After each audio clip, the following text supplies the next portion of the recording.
Hello friends. Did you know nearly 80% of those who watch my videos aren't subscribed? If you enjoy these stories, please hit that subscribe button and leave a like. It really helps. Thank you for being here. By the way, where are you watching from? Let me know in the comments. It was past 2 in the morning when I rolled through the last checkpoint before the Gen Kong stretch. Richardson Highway, southbound from Fairbanks. The kind of route where you don't see another soul for hours if the weather turns. And tonight, the weather had turned bad. My name's Waylon Trask. Been driving long haul for 12 years.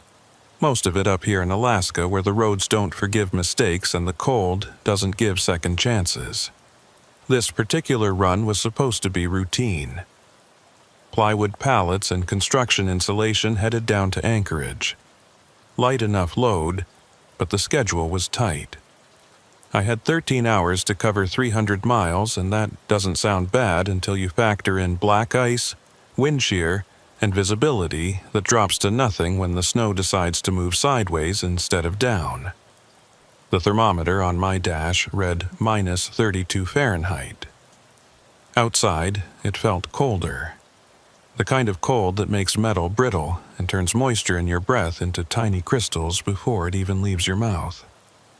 I had the heat cranked, but it barely kept the cab warm enough to stop the windshield from fogging on the edges. The highway stretched ahead like a tunnel carved through nothing. My headlights threw back white cones that barely penetrated 20 feet. Beyond that, just darkness and the occasional reflective marker blinking past like weak little heartbeats. The road was narrow here, 2 lanes with no shoulder worth mentioning, just a steep embankment on one side and a drop into frozen scrub on the other. Chain laws were in effect, and I could hear mine clanking in rhythm under the trailer, a metallic song that usually puts me at ease. Tonight, it sounded different, sharper, more insistent. The CB radio hissed with static. I'd been monitoring Channel 19 for the last hour, hoping to catch another driver, maybe get a weather update or just hear a human voice. Nothing. Just that endless wash of white noise, occasionally broken by a pop or a crackle that made me think someone was about to come through but never did. I reached for my thermos, still half full of coffee that had gone lukewarm an hour ago. Didn't matter. I drank it anyway, eyes on the road, one hand on the wheel. The wipers scraped across the windshield in lazy intervals, pushing aside the fine snow that kept accumulating. It wasn't a blizzard, not yet, but it was building. I could feel it in the way the wind buffeted the trailer, in the way the road seemed to disappear just a little faster with each passing mile. That's when I passed the first mile marker. Mile 247. Nothing unusual about it. Just a green, reflective post with white numbers, same as 100 others I'd passed tonight. I noted it out of habit, the way you do when you're trying to stay awake and aware. 13 miles to the turnaround point where the road widened, and there was a pullout with a heated outhouse. I was planning to stop there, check the straps, maybe grab 10 minutes of rest before the final push. The CB crackled again. This time it didn't fade back to static. A voice came through. Faint, like it was traveling from very far away or through some kind of interference. Still there? I grabbed the mic, thumbed the button. This is Waylon, southbound on Richardson near mile 247. Go ahead. Static, then barely audible, the same voice. Still there? Copy that, I'm here. What's your 20? You need assistance? Nothing. Just that low, endless hiss. I waited, mic in hand, watching the road and listening hard. Sometimes, transmissions bounced weird up here, caught between mountains or got chewed up by atmospheric conditions. But this didn't sound like interference. It sounded like a question. A specific question, repeated. I clipped the mic back and turned my attention to the road.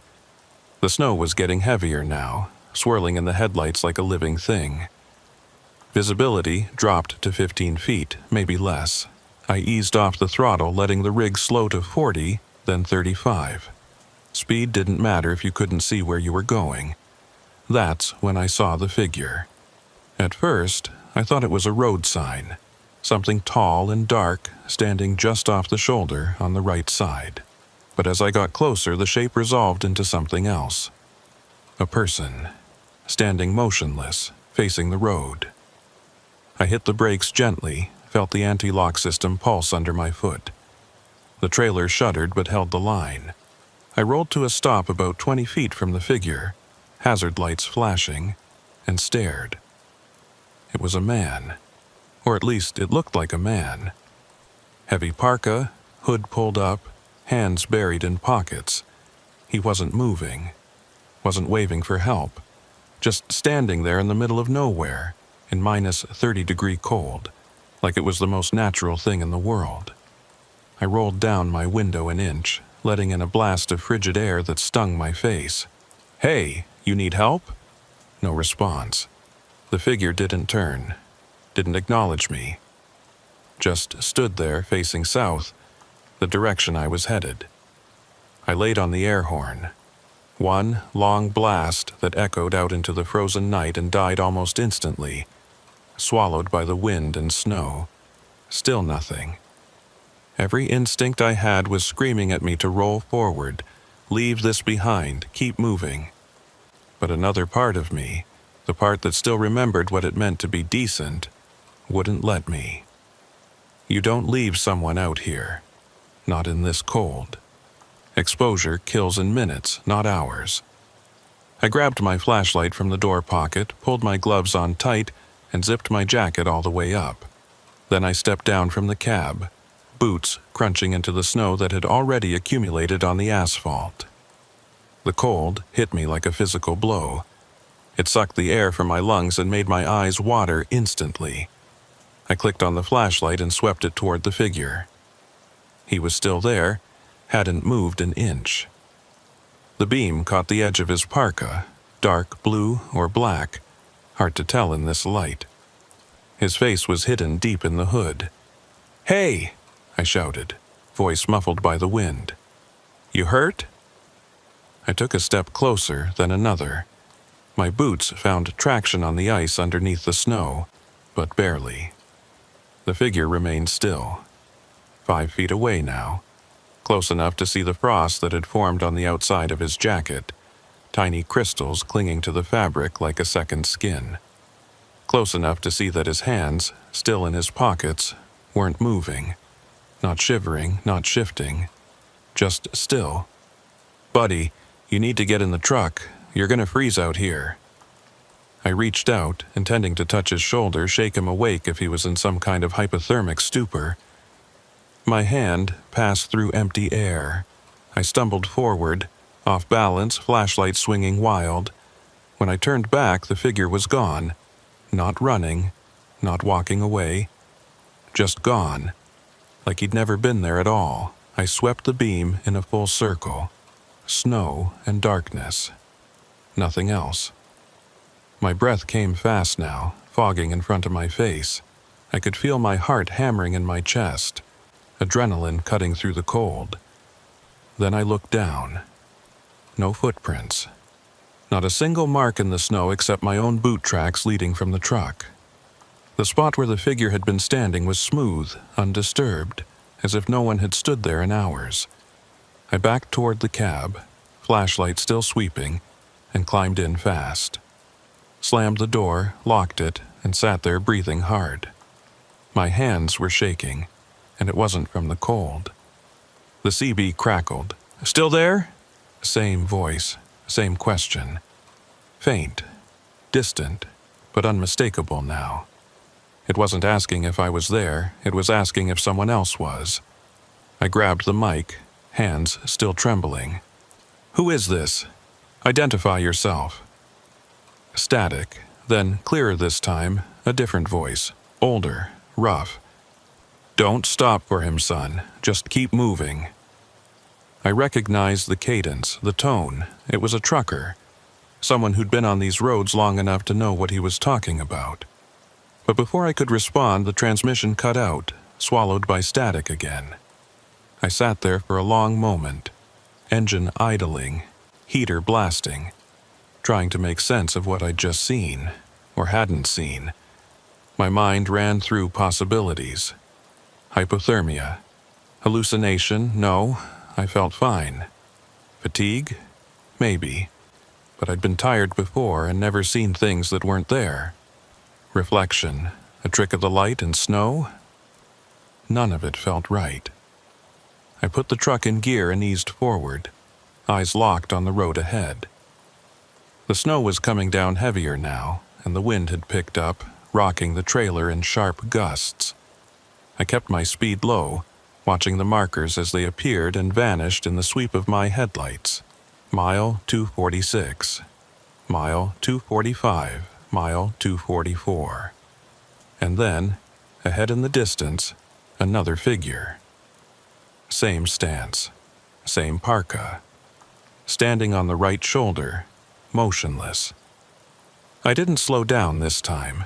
I kept my foot steady on the throttle and rolled past, eyes forward, refusing to look directly at it. But in my peripheral vision, I saw it turn. Slowly, tracking me as I passed. My hands tightened on the wheel. Mile 243. The CB came alive again, but this time it wasn't a voice. It was a sound, low and rhythmic, like someone breathing close to a microphone. In and out, slow and steady. It went on for 10 seconds, maybe 15, then cut out abruptly. I reached for the volume knob and turned it down, but the sound continued, barely audible now, but still there, like it was coming from somewhere inside the cab instead of through the speaker. Mile 242, another figure, left side this time, same parka, same stillness. I didn't look, didn't slow, didn't stop. I just kept driving, eyes locked on the white line disappearing under my bumper, jaw clenched so tight my teeth ached. The turnout I'd been aiming for was still 8 miles ahead. 8 miles felt like 80. The CB hissed and popped, then crystal clear, a third voice, younger, calmer. Mile 247. I froze. That was behind me. I'd passed 247 10 minutes ago. I glanced at the next marker as it loomed out of the snow. Mile 247. My blood went cold. I checked the odometer. I'd driven at least 5 miles since I first stopped. The numbers didn't lie, but the marker did. Or I did, or something in between. I pressed the throttle down, felt the engine growl as the rig picked up speed. 35, 40, 45. The chains screamed against the ice, and the trailer started to sway, but I didn't care. I needed to get out of this stretch. I needed to see something different, anything different. Mile 247, again. No. I slammed the brakes, felt the entire rig lurch and skid, tires fighting for grip. The trailer jackknifed slightly, then straightened as the anti-lock system kicked in. I came to a stop in the middle of the road, hazards flashing, breath coming in ragged gasps. The CB crackled one more time. "Still there?"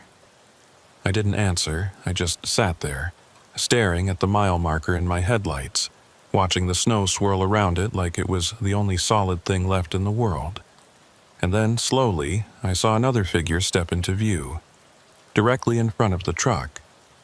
Same parka, same stillness. But this time, the hood was down, and I could see its face. It was my face. I don't know how long I sat there, staring at my own face in the headlights. Could have been seconds, could have been minutes. Time felt wrong, stretched thin like taffy pulled too far. The figure standing in front of my truck looked exactly like me. Same build, same weathered features, same scar on the left cheek from a bar fight in Whitehorse 10 years back. Even the way it stood, weight shifted slightly to the right, favoring the hip I'd injured in a rollover near Prudhoe Bay. But the eyes were different, empty. like looking into two holes drilled through ice. My hands were locked on the steering wheel, knuckles white.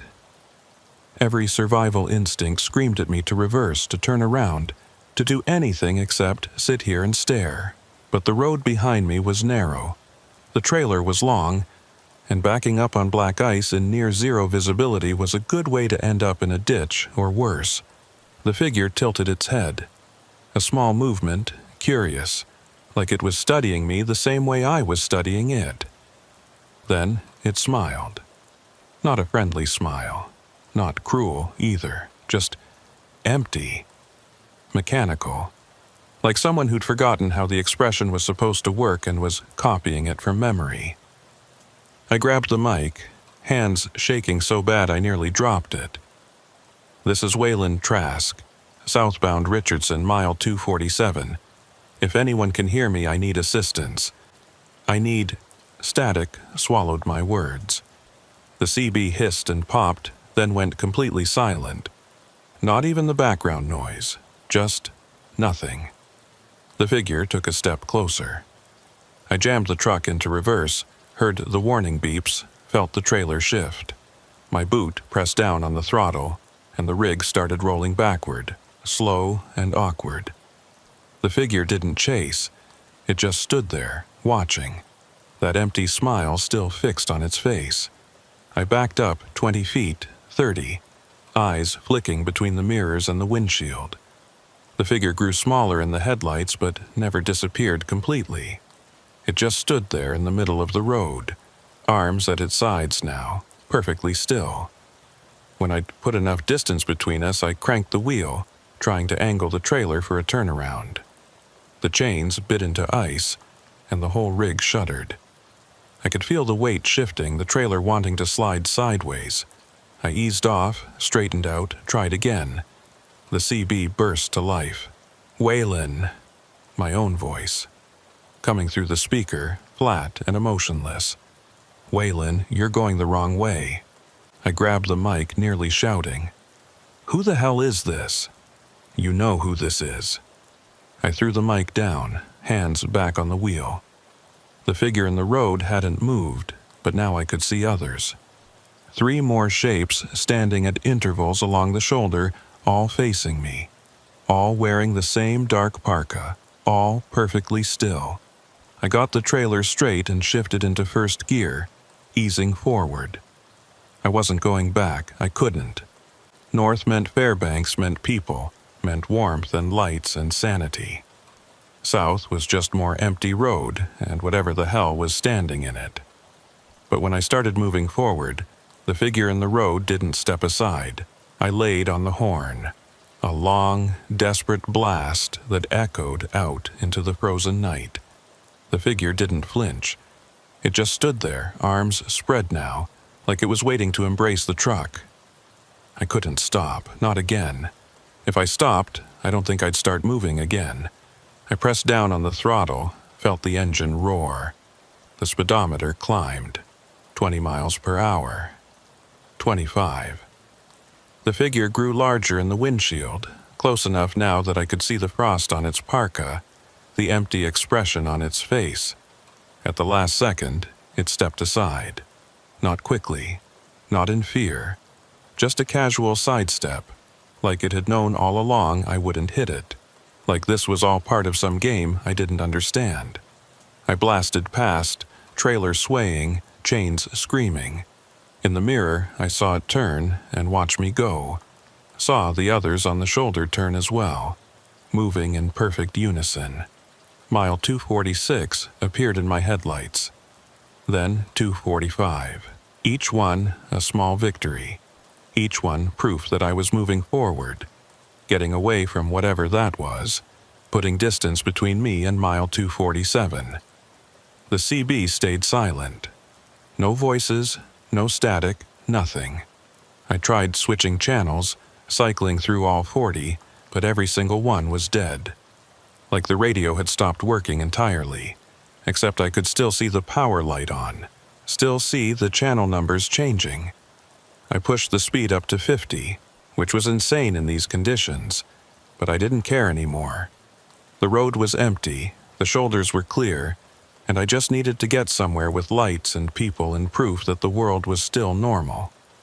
Mile 240. The turnout was close now. Just a few more miles. I could see it in my mind, the wide pullout with the tall lights and the heated outhouse, and maybe, if I was lucky, another truck stopped there.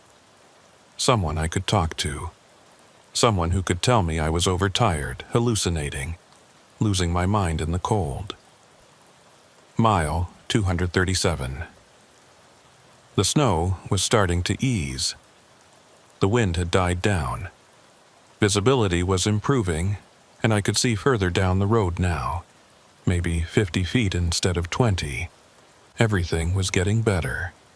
Everything was going to be fine. Mile 247.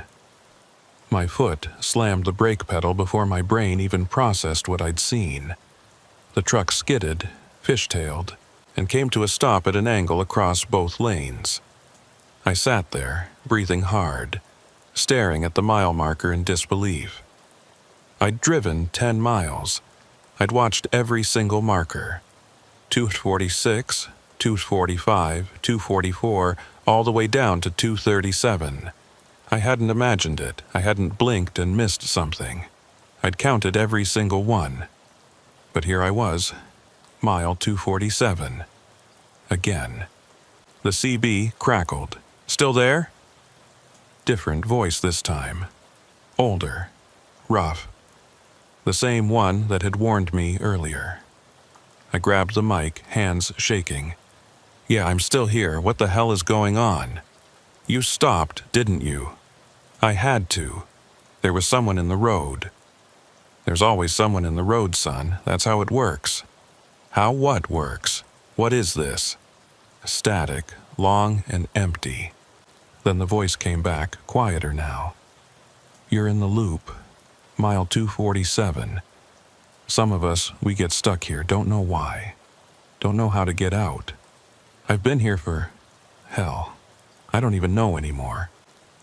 Time doesn't work right. That's impossible.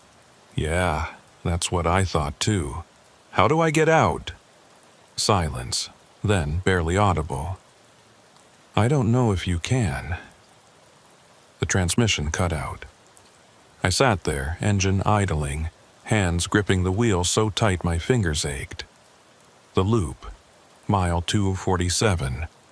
Stuck driving the same stretch of road over and over, watching the markers count down only to reset, seeing figures that weren't there, hearing voices that couldn't be real. I looked at my fuel gauge, 3/4 full. I'd started the night with a full tank. Either the gauge was broken or I hadn't been driving as long as I thought. Or time really didn't work right here. A tap on my window made me jump so hard I hit my head on the roof. I turned, flashlight already in hand, beam cutting through the darkness. A face stared back at me through the glass. Not my face this time.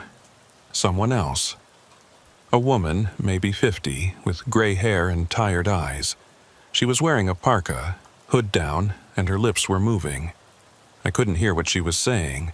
The wind had picked up again, and the glass was too thick, but I could read her lips well enough. "Let me in." I shook my head, mouthing back, "Can't." She slapped the window with her palm, not angry, desperate. "Please, let me in. I'm so cold." Every instinct told me not to open that door. Not after what I'd seen. Not after the figure with my face. But she looked real. She looked human. And if there was even a chance she was stuck out here like me, that she needed help. I reached for the door lock. Her face changed. The desperation vanished, replaced by that same empty expression I'd seen on my own face earlier. Her hand pressed against the glass, and I saw now that her fingers were wrong. Too long, too thin, like someone had stretched them out and forgotten to stop. I jerked my hand back from the lock. She smiled, that same mechanical, joyless smile, and stepped away from the truck. 3 more figures emerged from the darkness behind her, all wearing parkas, all with that same empty expression. They didn't approach. They just stood there in a line, watching. The CB crackled again, my own voice coming through the speaker. "You can't leave, Waylon. None of us can." I grabbed the mic, shouting now. "I'm not you. I'm not stuck here." "Not yet, but you stopped. And once you stop..." The transmission faded. I threw the mic down and jammed the truck into gear. The figures didn't move as I rolled forward. They just watched, heads turning in unison to follow my movement. Mile 246. I was counting them out loud now, shouting the numbers like a mantra. Proof that I was moving. Proof that I was getting away. The turnout appeared in the distance. Lights. Tall and bright and blessedly normal. I could see the outline of the outhouse, the parking area, even another truck sitting there with its running lights on. I wasn't alone. There was someone else here. Someone real. I pulled into the turnout fast, chains rattling, and came to a stop next to the other truck. It was a Peterbilt, older model with Montana plates. The engine was running, but the cab was dark. I grabbed my flashlight and stepped down, boots crunching on the packed snow. The cold hit me again, but I barely felt it now.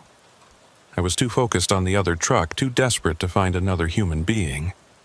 I walked around to the driver's side and shone my light up at the window. Empty, the cab was empty, engine running, heat on, but no driver. I tried the door. Locked. Behind me, I heard footsteps in the snow. I spun around, flashlight beam cutting wild arcs through the darkness. The turnout was empty. No figures, no movement, just my truck with its engine idling and the wind howling through the trees. The footsteps came again, closer this time, steady and rhythmic, crunching through the snow. I backed toward my truck, flashlight still sweeping. The beam caught something at the edge of the lot, a trail of footprints leading from the trees toward the outhouse. Fresh prints, barely filled with snow. They stopped at the outhouse door. I should have gotten in my truck and left. I should have driven until I'd ran out of fuel or hit Fairbanks or woke up from whatever nightmare this was. But I needed to know. I needed to see. I walked toward the outhouse, flashlight beam fixed on the door.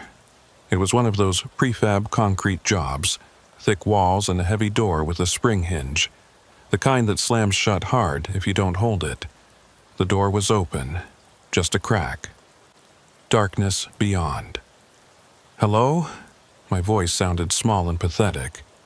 "Anyone in there?" No answer. I pushed the door open wider, flashlight beam cutting inside. The outhouse was empty, just a toilet and a sink and a small heater mounted on the wall. But the footprints continued inside, crossing the concrete floor and stopping at the back wall. Stopping at the wall, not at the toilet, not at the sink, at a solid concrete wall with nowhere to go. I stepped inside, following the prints. They were clear and distinct, made by boots just like mine. I reached out and touched the wall where they ended. Solid. No hidden doors, no panels, nothing. Just cold concrete. The door slammed shut behind me. I spun around, heart hammering, and grabbed the handle. It turned, but the door didn't open. Something was holding it from the outside. I put my shoulder into it and pushed, felt it give slightly, then slam shut again. "Hey, let me out!" The CB in my truck crackled, loud enough that I could hear it even through the concrete walls. "Still there?" I threw my weight against the door. Once, twice. On the third try, it burst open and I stumbled out into the snow, flashlight falling from my hand. The turnout was different now. Both trucks were gone, mine and the Peterbilt. The lights were still on, but the parking area was empty. Just undisturbed snow and tire tracks that ended abruptly in the middle of the lot, like the trucks had simply vanished. I found my flashlight, hands numb now, and walked to where my truck had been parked. The tracks were there, clear as day. I could see where I'd pulled in, where I'd stepped down from the cab. But they just stopped, like someone had erased everything beyond a certain point. A sound made me turn, an engine, coming from the highway. I ran toward the entrance of the turnout, waving my flashlight, shouting. A truck appeared, headlights cutting through the snow, and I felt a surge of relief so strong it made my knees weak. Saved, someone real, someone who could help. The truck slowed as it approached, and I could see the driver's face through the windshield. My face, looking back at me with those same empty eyes. The truck rolled past without stopping, chains clanking, exhaust trailing white in the cold air. I watched it disappear down the highway, heading south toward mile 246. The CB crackled somewhere in the distance. My voice, repeating the same question I'd heard a dozen times tonight. Still there? I looked down at my hands. They were shaking. Not from cold. From something else. Something worse. I walked back to the spot where my truck had been, following my own footprints in the snow. They led to the edge of the parking area, then stopped, right at the point where the tire tracks ended. I looked up at the mile marker next to the turnout. Mile 247. I'd never left at all. I stood in the empty turnout for what felt like hours, watching my breath fog in the freezing air, trying to understand what had just happened. My truck was gone. The other truck was gone. But my footprints were still there in the snow, leading from where I'd parked to where I stood now, as real and solid as anything I'd ever seen. The cold was starting to seep through my jacket now, a deep ache that spread from my fingers up through my arms. I'd been outside too long without shelter. That was dangerous. That was how people died up here. You get disoriented, you wander away from your vehicle, and they find you 3 days later frozen solid in a ditch. Except I hadn't wandered away. My truck had disappeared. I walked back to the outhouse, the only structure still standing. The footprints I'd followed earlier were gone now, covered by fresh snow. Inside, the heater was still running, putting out a weak stream of warm air.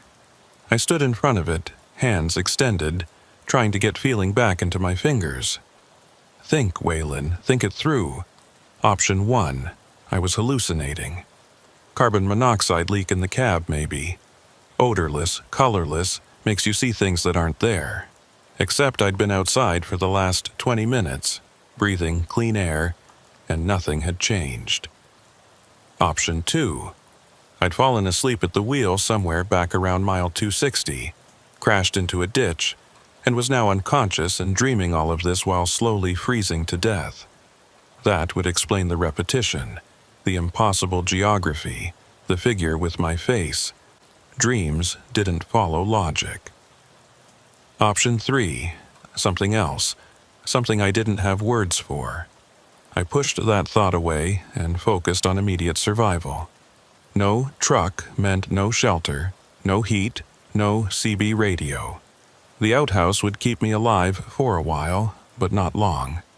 The heater was electric, running off the turnout's power, but if the temperature dropped any lower, it wouldn't be enough. I needed to flag down another driver, get a ride to the next town, call for help. I stepped back outside and walked to the highway entrance. The road stretched in both directions, empty and white under the falling snow. No headlights, no sound except the wind. I'd wait. Someone would come eventually. This was a major highway, not some abandoned logging road. Trucks ran this route every night, carrying freight up and down the state. Someone would stop. Someone would help. I checked my watch. 3:47 a.m. I looked away, then looked back. 3:47 a.m. I counted to 60 in my head, watched the second hand sweep around the face. When I checked again, it still read 3:47. I tapped the crystal. The second hand was moving normally, ticking away, but the minute hand stayed frozen in place. My watch had stopped. Or time had. I wasn't sure which possibility scared me more. Movement caught my eye. Down the highway coming from the north, headlights. I stepped into the middle of the road, waving my arms. The lights grew closer, resolving into a pickup truck with a plow blade mounted on the front. Not ideal, but better than nothing. I kept waving, and the truck slowed, engine rumbling as it pulled to a stop about 10 feet away. The driver's window rolled down. A man leaned out, maybe 60 years old, with a grizzled beard and a stained baseball cap pulled low. He looked me up and down, expression unreadable. "You broke down?" "Yeah," I said, relief flooding through me. "Well, no, it's complicated. I'm a trucker. I pulled in here about 30 minutes ago, and when I came out of the outhouse, my rig was gone." The man's expression didn't change. "Gone? Vanished? Like it was never there?" He studied me for a long moment, then nodded slowly. "You at mile 247? The question made my blood run cold. "How did you know that?" "Because you're not the first." He jerked his thumb toward the passenger seat. "Get in. We need to talk." I didn't hesitate. I climbed into the cab, grateful for the blast of heat coming from the vents. The interior smelled like diesel fuel and old coffee. Tools rattled in the back seat.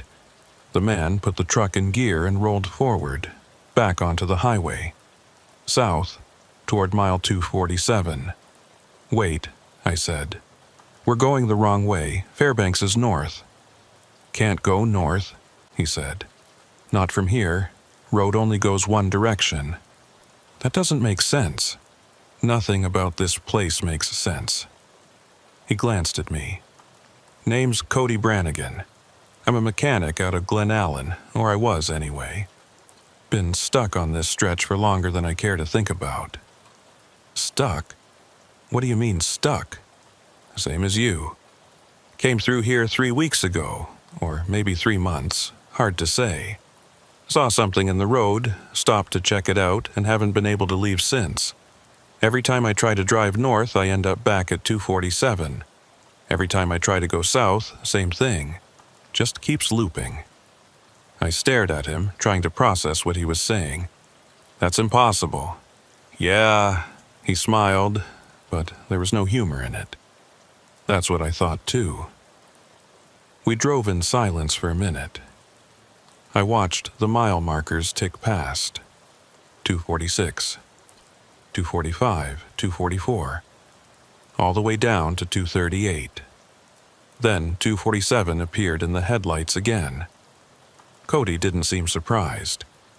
He just kept driving, expression neutral, like this was normal. "How many of us are there?" I asked. "Hard to say. I've seen maybe a dozen different people. Some of them last a few days, then they're gone. Some stick around longer. There's one guy says he's been here for years, but I don't know if I believe him. Time doesn't work right. You can't trust your memory." "What about those figures? The ones in the parkas?" Cody's hands tightened on the wheel. "You saw them?" "Yeah. One of them had my face. That means you're in deep. That's when you know you're not getting out." He glanced at me again. "Did you talk to it?" "No, I mean I heard it on the CB, but I didn't talk to it." "Good, don't. They're not us, even though they look like us. They're something else, something that's been here longer than any of us." We passed another figure on the shoulder. Different parka this time, red instead of blue. It turned to watch us go by, and I caught a glimpse of its face. Not mine, someone else's. But the eyes were the same, empty and cold. "What do they want?" I asked. "Don't know. Maybe nothing. Maybe they're just part of the loop, same as us. Or maybe they're what's keeping us here.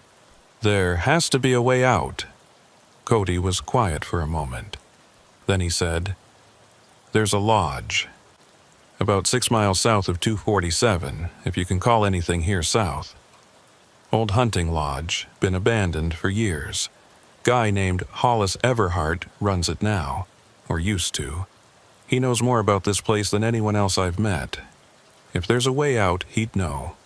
Take me there. Can't. You have to find it yourself. That's part of the rules. What rules? The rules of the loop. You can't be let out. You have to choose to leave. Otherwise, you just end up back at 247. He pulled the truck over to the shoulder and put it into park. This is as far as I can take you. I looked out at the empty highway. No lights, no signs, nothing to indicate where the lodge might be. How am I supposed to find it? Watch for the cairn. Stack of rocks on the right side, about chest high. Road's not marked, but you'll see it if you're looking. He reached across and opened my door. Good luck. I climbed out, cold air hitting me like a punch. Wait, what if I don't find it? Cody looked at me through the open door. Then you end up like the rest of us, driving in circles until you forget why you started. He pulled the door shut and drove away, taillights fading into the snow. I stood there for a moment, then started walking. South, following the white line painted on the edge of the road. The snow was getting heavier again, and the wind cut through my jacket like it wasn't there. I kept my head down, watching for the cairn Cody had mentioned. Mile 246. The numbers counted down, and I kept walking, boots crunching on the packed snow. My fingers were numb again, and my face felt frozen, but I didn't stop. I couldn't. If I stopped, I'd end up back at 247. That was the pattern. That was the trap. A sound made me look up. Engine noise coming from behind me. I turned and saw headlights approaching fast. A truck, big one, running without chains. It was moving too fast for the conditions, fishtailing slightly as it bore down on me. I stepped off the road onto the shoulder and watched it pass. It was my truck, my Freightliner, with my load of plywood pallets still strapped to the trailer. And behind the wheel, barely visible through the glare of the headlights, was me. The truck didn't slow. It just kept going, heading south, leaving me standing on the side of the road. I watched until the taillights disappeared, then turned and kept walking. Mile 243. The cairn appeared on my right. Exactly like Cody had described. A stack of rocks about chest high, arranged in a rough pyramid. Behind it, barely visible through the snow, was a narrow road cutting off into the trees. I took the turn, leaving the highway behind. The road was unpaved, just packed snow and gravel, winding through stands of black spruce and white birch. No tire tracks, no footprints, nothing to indicate anyone had used it recently. After about a quarter mile, the trees opened up and I saw the lodge. It was bigger than I'd expected. 2 stories with a steep roof and a wide porch running along the front. Lights burned in the windows, warm and yellow, and smoke curled from the chimney. I climbed the steps to the porch and knocked on the door. No answer. I tried again, harder this time, and the door swung open on its own, revealing a large room with a stone fireplace and rough-hewn furniture. "Hello," I called out. A man emerged from a doorway at the back, tall and thin, with silver hair and sharp eyes. He looked me over the same way Cody had, measuring something I couldn't see. "You must be Waylon," he said. "I've been expecting you. How do you know my name?" "Because you're not the first version of you I've met." He gestured toward the fireplace. "Come in. Warm yourself. We need to talk about what happens next." I stepped inside, and the door swung shut behind me. The warmth from the fire felt incredible after the cold outside, but something about this place made my skin crawl. The furniture was wrong somehow. Too clean for an abandoned lodge, too precisely arranged. And the smell, underneath the wood smoke and coffee, was something else, something metallic and cold. "Are you Hollis Everhart?" I asked. "I am, or I was. Hard to say anymore." He poured 2 cups of coffee from a pot on the hearth and handed me one. "Sit down. You're going to want to be sitting for this." I took the cup, but didn't drink. "Cody said you know how to get out of the loop." "I do." Hollis settled into a chair across from me. "But you're not going to like the answer. Try me. You can't get out. Not the way you're thinking. The loop isn't something that can be broken or escaped. It's a place, a real place, with its own geography and rules. Mile 247 is the center, and everything radiates out from there in patterns. Some people can navigate those patterns, most can't. That doesn't make sense. Roads don't work that way. This one does." He took a sip of coffee. "The question you need to ask yourself is why you stopped. Because everyone who ends up here stopped for something. A figure in the road, a broken down car, a voice on the radio. Something made them stop, and once they did, they couldn't start again. Not really." I thought about the figure with my face, standing in the middle of the road. About how close I'd come to hitting it. About the choice I'd made to swerve instead. "I thought I saw someone who needed help," I said. "And did they?" "No, it wasn't even real." Hollis nodded. "That's the trap. This place, whatever it is, it uses our better instincts against us. Makes us stop when we should keep driving. And once we stop," he gestured around the room, "we end up here. So what do? You make a choice. You can stay here at the lodge where it's warm and safe. Or you can go back out there and keep driving. Keep trying to find the edge of the loop. And if I do that, you'll end up back at 247, again and again, until you become one of those figures on the side of the road waiting for the next driver to stop." He leaned forward. "Or you stay here with me, and maybe eventually you figure out how to live with it." I set the coffee cup down, hands shaking. There has to be another option. There isn't. I've been here longer than anyone. I've tried everything.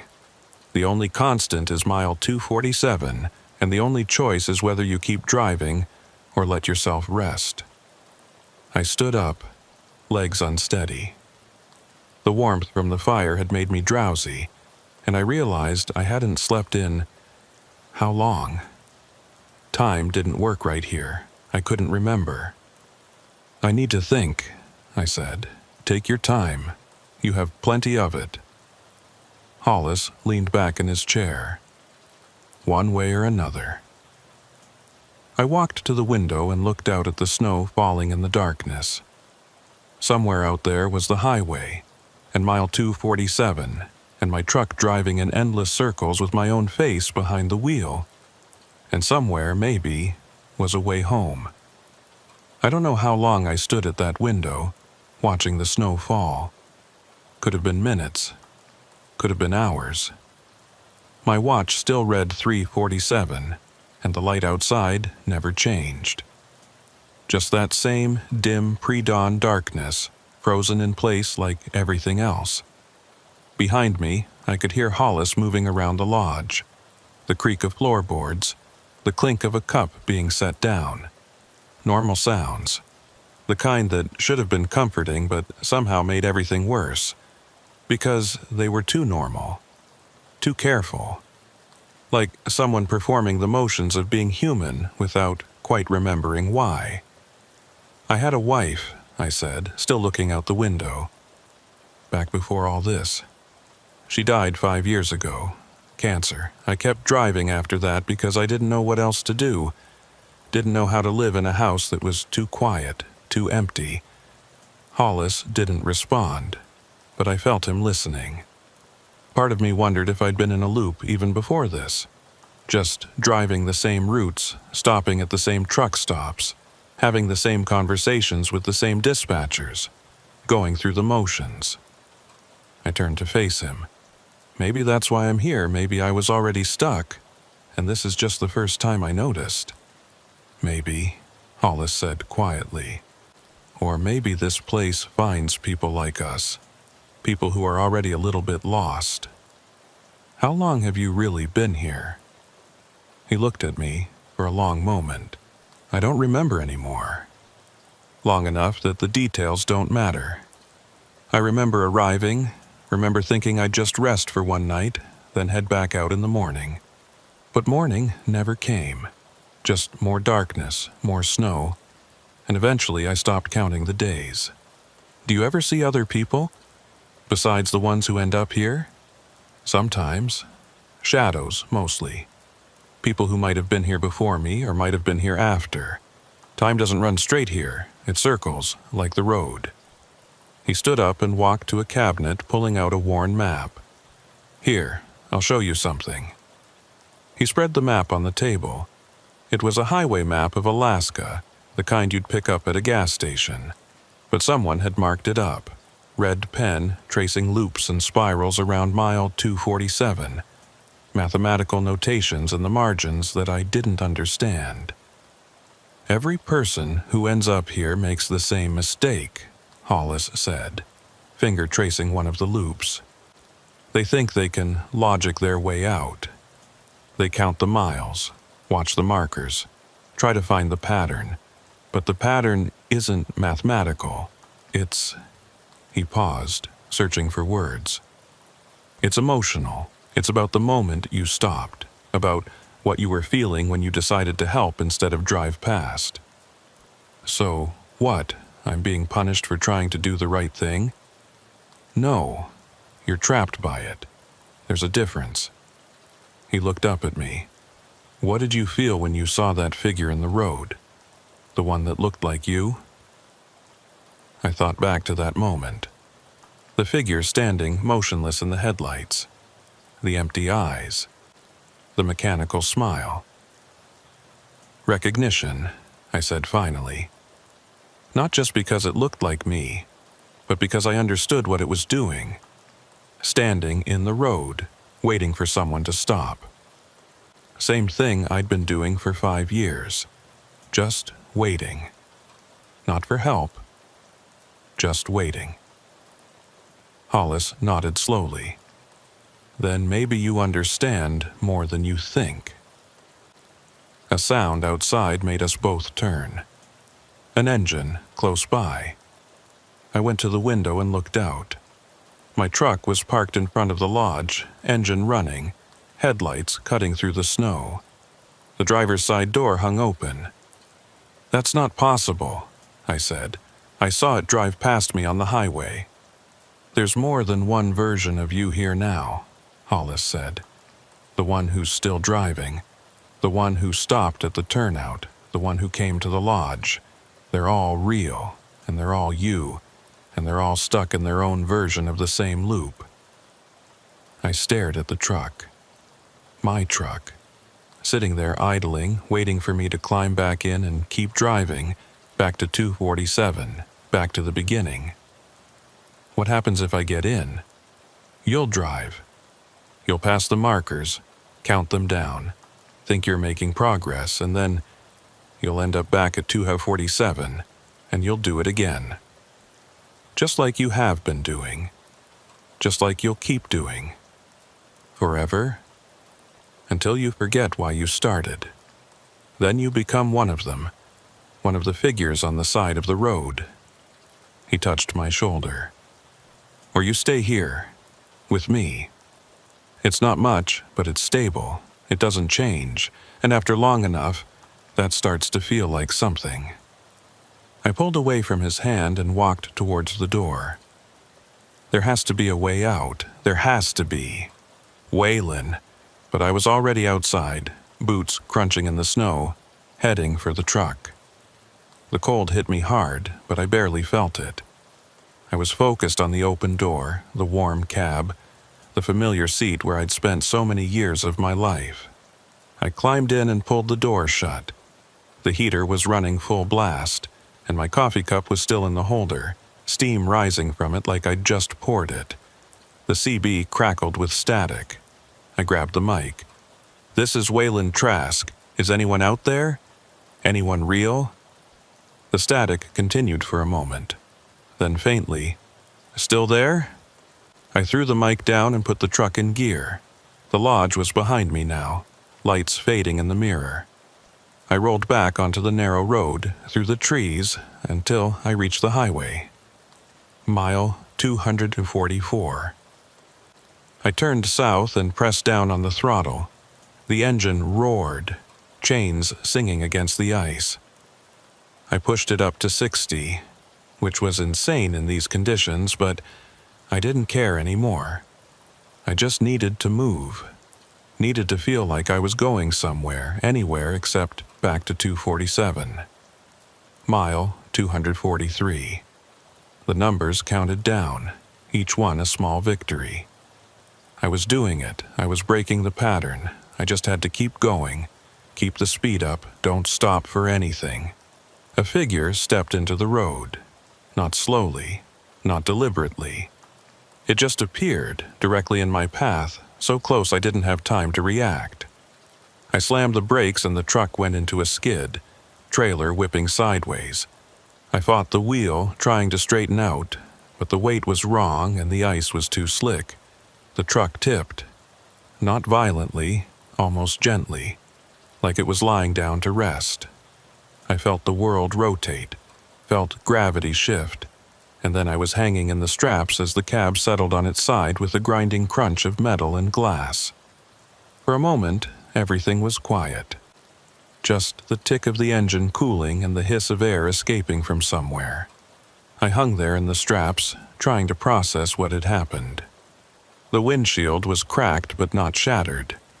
I could see the road through it, tilted at a 90-degree angle, and standing there looking down at me through the glass was the figure. My face, my empty eyes. It crouched down, head tilted, studying me like I was something in a museum. Then it reached out and tapped the glass with one finger. 3 times, slow and deliberate. Tap, tap, tap. The CB crackled to life, even though the truck was on its side and shouldn't have had power. "Still there?" My own voice coming through the speaker. But this time, there was something else underneath it. An echo. Multiple voices layered together, all asking the same question. "Still there? Still there? Still there?" I reached for my seatbelt, fingers fumbling with the release. I needed to get out, needed to. The figure stood up and walked away. Not back down the highway, off into the snow, into the darkness between the trees. And as it walked, I saw others join it. 12 figures, then 24, all wearing dark parkas, all moving in perfect unison. They walked until the darkness swallowed them, and then they were gone. I got the seatbelt unbuckled and kicked out the windshield. The cold air rushed in, but I barely noticed. I climbed out onto the side of the truck and stood there, looking at the empty highway. No tire tracks except my own. No skid marks, just pristine snow and that same endless darkness. And ahead, barely visible in the distance, a green reflective mile marker. Mile 247. I jumped down from the truck and started walking. Not toward the marker, away from it. Due east, off the highway, into the trees. I'd walk until I found something. A house, a town, another road, anything that wasn't part of this loop. The trees closed around me, branches heavy with snow. My breath came in ragged gasps, and my boots punched through the crust with each step. I kept going, pushing through drifts that came up to my knees, using tree trunks to pull myself forward. Behind me, I heard an engine. Then another, then 12 engines, all running in perfect synchronization. I didn't look back. I pushed deeper into the woods, the sound of the engines fading. Or maybe not fading, maybe I was just getting used to them. After a while, I couldn't tell the difference. The trees started to thin. I could see a clearing ahead, and beyond it, something tall and reflective. A mile marker, mile 247. I stopped walking. My legs gave out, and I sank into the snow, back against a tree. Around me, the woods were silent except for my own breathing and the distant rumble of engines that never quite went away. I pulled out my phone. No signal, as expected, but I opened the camera anyway and took a picture of myself. I don't know why. Maybe to prove I was still real, still here. The preview showed me sitting in the snow, back against a tree, but in the background, barely visible in the darkness, were figures, dozens of them, all wearing dark parkas, all standing perfectly still, all watching me. I closed my eyes, too tired to be afraid anymore, too tired to keep fighting. The cold was seeping in deep now, into my bones, into my thoughts. It would be easy to just rest here, just for a minute, just until... Waylon. I opened my eyes. Cody Brannigan stood in front of me, hands in his pockets, breath fogging in the cold. "You can't stay here," he said. "If you fall asleep, you'll become one of them." I don't care anymore. Yeah, that's what they all say. He reached down and pulled me to my feet. "Come on, back to the lodge. It's the only safe place. The lodge is part of the trap. Everything here is part of the trap, but at least there it's warm." He started walking, not waiting to see if I'd follow. I followed. We walked in silence through the trees, and eventually the lodge appeared through the snow. Lights still burning. Smoke still rising from the chimney. Hollis stood on the porch, watching us approach.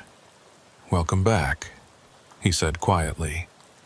I climbed the steps, each one feeling heavier than the last.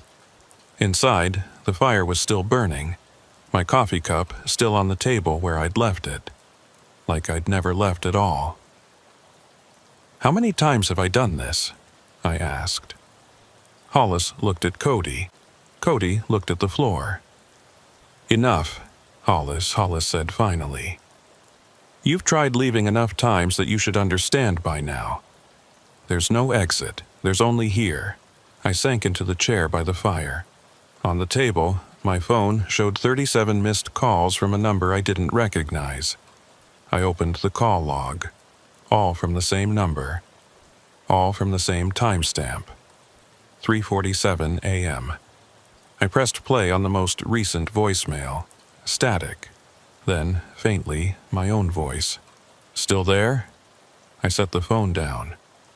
I had a delivery to make, Anchorage. Plywood and insulation. Someone's waiting for that load. "No one's waiting," Cody said softly. "Not anymore." Outside, through the window, I could see trucks rolling past on the highway. My truck, over and over, heading south toward mile 247.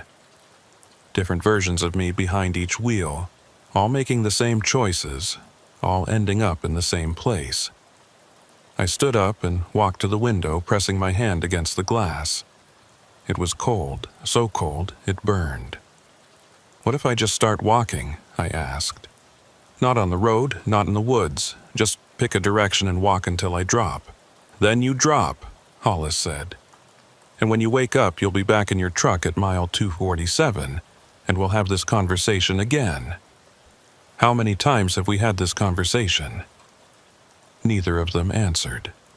I watched the trucks roll past, watched myself drive by again and again, an endless procession of Wayland Trasks, all trapped in the same loop, all thinking they were the first, the only, the real one. The CB on the mantle crackled to life, even though it wasn't connected to anything. "Breaker, breaker. This is Wayland Trask. Southbound Richardson Highway, mile 247. Anyone out there?" My voice, from when I first called for help, from the beginning of all this. "This is Wayland Trask, mile 247. I need assistance, there's something in the road." The same words I'd said, the same plea, and underneath it, barely audible, a chorus of other voices, other drivers, all calling from mile 247, all asking for help that would never come. I walked to the door and put my hand on the knob. "Don't," Hollis said. "You know what happens." "Yeah," I said. "I do." I opened the door and stepped out into the cold. The trucks were still passing, an endless stream of headlights cutting through the snow. I walked down from the porch and stood at the edge of the highway. A truck approached, my truck. I stepped into the road and raised my hand. The truck slowed, stopped. The driver's window rolled down and I looked up at my own face staring back at me with red, frightened eyes. "You need help?" I asked, my voice sounding strange in my own ears. The me in the truck stared down, mouth open, trying to form words. "There's someone in the road," he finally managed. "Did you see them?" "Yeah," I said. "I saw them." "Who are they?" I looked down at my hands. They were too pale, too thin. When had that happened? "We are," I said quietly. The truck door slammed. The engine roared. The Emmy inside gunned it, trying to get away, trying to escape. I watched the taillights fade into the distance, knowing exactly where they were headed. Mile 247. I turned and walked back toward the lodge. But when I reached the porch, I stopped. The door was closed, and through the window I could see Hollis and Cody sitting by the fire, talking to someone in my chair. Someone who looked exactly like me. I raised my hand to knock, but stopped. Behind me, on the highway, another truck was approaching. I could hear the chains, could hear the engine. I stepped off the porch and walked toward the road. The snow fell heavier now, and the cold didn't bother me anymore. I stood at the edge of the highway, hands in my pockets, and waited. The truck's headlights swept over me. I raised my hand. The truck began to slow.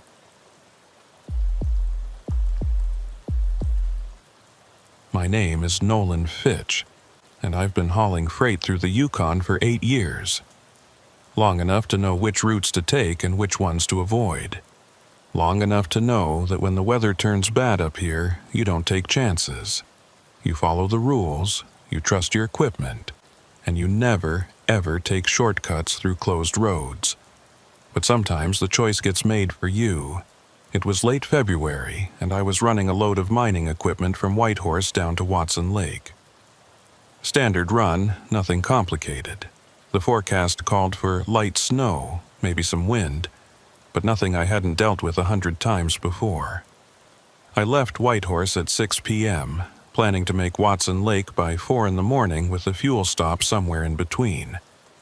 The first 2 hours went smooth. The Alaska highway was clear, traffic was light, and my rig was running like a dream. I had the heat cranked, a thermos of coffee in the cup holder, and a podcast playing through the speakers. Normal night. The kind that makes you forget how dangerous these roads can be when conditions change. The snow started around mile 80. Just a few flakes at first, dancing in the headlights, nothing to worry about. But within 20 minutes, it had turned into a full squall. Visibility dropped to maybe 30 feet, and the wind was picking up, buffeting the trailer hard enough that I had to keep both hands on the wheel. I slowed to 40, then 35, watching the road carefully. The highway had good shoulders here, but in weather like this, you couldn't see them until you were already halfway into the ditch. I kept my eyes on the reflectors, using them as a guide, and tried to ignore the way the wind made the whole rig shudder with each gust. That's when I saw the flares. Bright orange flames set up in a line across both lanes, creating a wall of light in the darkness. Behind them, I could make out the shape of a vehicle, lights flashing. I eased off the throttle and brought the rig to a stop about 50 feet back, hazards on. A figure emerged from behind the vehicle, walking toward me with a flashlight. As they got closer, I could see it was a state patrol officer, parka zipped up tight against the wind, face barely visible under the hood. I rolled down my window a crack, letting in a blast of freezing air. "Evening, officer, what's the situation?" "Highway's closed." Her voice was muffled by the wind. "Avalanche risk ahead. They're doing controlled blasting at Drum Peak, won't be clear until morning." I checked my watch, 8:45 p.m. "How far back is the last turnoff?" "About 60 miles. You'll have to head back to the junction and take the northern route through. That adds 4 hours to my run," I interrupted. "I've got a schedule to keep." She looked up at me, eyes hard. "Then you're going to miss your schedule. Roads closed. No exceptions." I sat there for a moment, engine idling, watching the snow pile up on my hood. 4 extra hours meant I'd be late delivering, which meant penalty fees, which meant my dispatcher would be on my ass for a week. But you don't argue with highway patrol, especially not up here where they can leave you stranded if you piss them off. "Copy that," I said. "I'll turn around." She nodded and stepped back, waving me off. I put the truck in reverse, found a wide spot in the road, and executed a 3-point turn that took 5 minutes and way too much space. By the time I got straightened out and heading north, the patrol vehicle was already disappearing in my mirror, swallowed by the snow. I drove back toward the junction, coffee going cold in my cup, mentally calculating how late I was going to be. The northern route was longer and slower, winding through mountain passes that added elevation and reduced speed limits. In good weather, it was manageable. In this, it was going to be a nightmare. The junction appeared after 45 minutes. A simple Y in the road, one branch continuing north, the other cutting west toward the interior. I was about to take the northern route when I saw the sign. "Road closed. Avalanche control." Orange barriers blocked the turn, the same kind the patrol officer had set up on the main highway. But there was no vehicle here, no officer, just the barriers and the sign and the empty road beyond. I stopped the truck and stared at the barriers, my mind trying to process what I was seeing. Both routes were closed, the main highway and the detour, which meant I was stuck here, in the middle of nowhere, with no way forward and no way around. I grabbed my CB and switched to Channel 19. "This is Nolan Fitch, northbound on the Alaska Highway near the junction.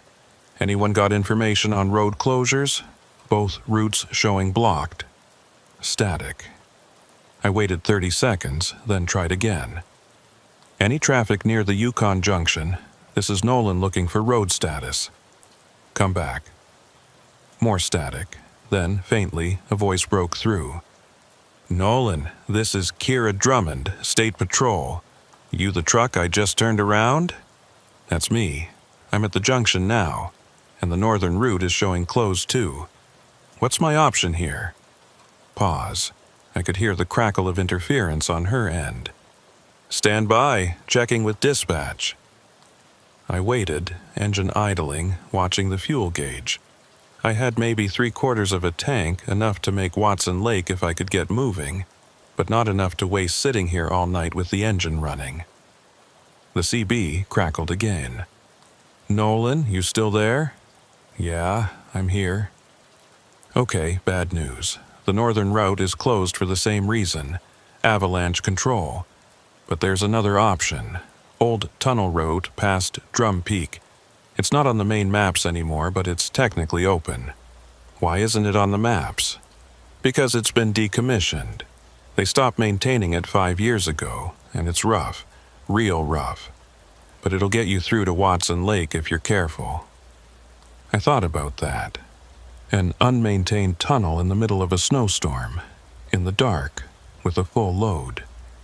Every instinct told me it was a bad idea.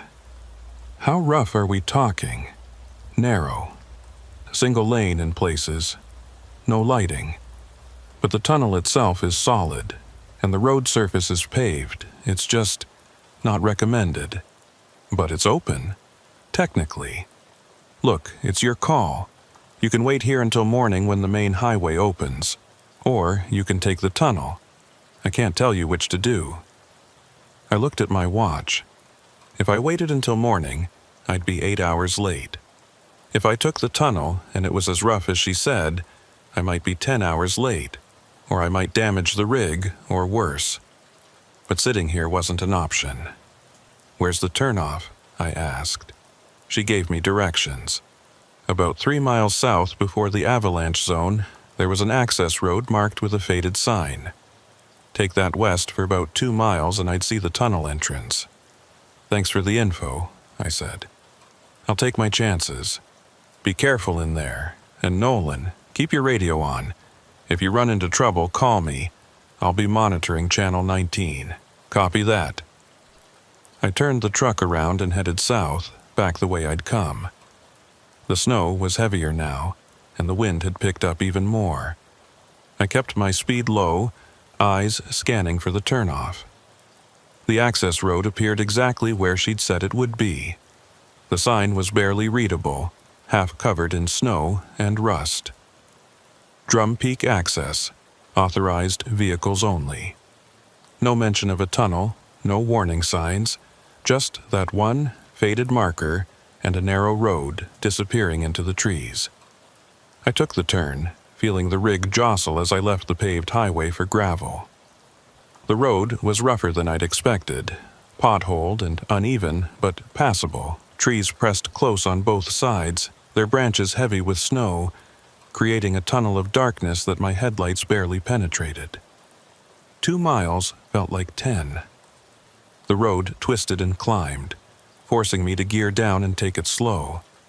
My trailer swayed on the uneven surface, and I could hear the straps creaking as the load shifted slightly. Not dangerous yet, but something to watch. Then I saw it, the tunnel entrance. It was bigger than I'd expected, carved into the side of the mountain like a giant's mouth. Old concrete framing, stained with water damage and covered in moss. No lights. No signs except one. Tunnel closed, no entry. I stopped the truck about 20 feet from the entrance and stared at it. Closed. Kira had said it was open, technically open, but the sign clearly said otherwise. I grabbed the CB. "Kira, this is Nolan. I'm at the tunnel entrance and there's a sign saying it's closed." Long pause, then, "That's an old sign. They put it up when they decommissioned the route, but they never locked the gates. You should be able to drive through." "Should be?" "Look, I've had 2 other truckers use it in the last month. Both made it through fine. It's legal, just not recommended." I sat there, staring at the dark mouth of the tunnel. Every instinct I had was screaming at me to turn around, but the alternative was sitting in my truck all night, burning fuel, missing my delivery, and facing the consequences. I put the truck in gear and rolled forward. The tunnel swallowed my headlights like they were nothing. The darkness beyond was absolute, thick and heavy, pressing in from all sides. My high beams barely reached 50 feet, illuminating rough concrete walls that glistened with moisture. The road surface was paved but cracked, with potholes deep enough to see in the beam. I shifted into second gear and crept forward, watching the walls carefully. The tunnel was narrow, maybe 12 feet across, with barely a foot of clearance on either side of my trailer. I could hear the echo of my engine bouncing off the walls, a deep rumble that seemed to go on forever. The CB crackled. "Nolan, you in the tunnel?" "Yeah. Visibility is poor, but I'm moving." "Keep your speed low. There's a slight grade about halfway through, and the road surface gets worse. Should take you about 20 minutes to clear it." "Copy."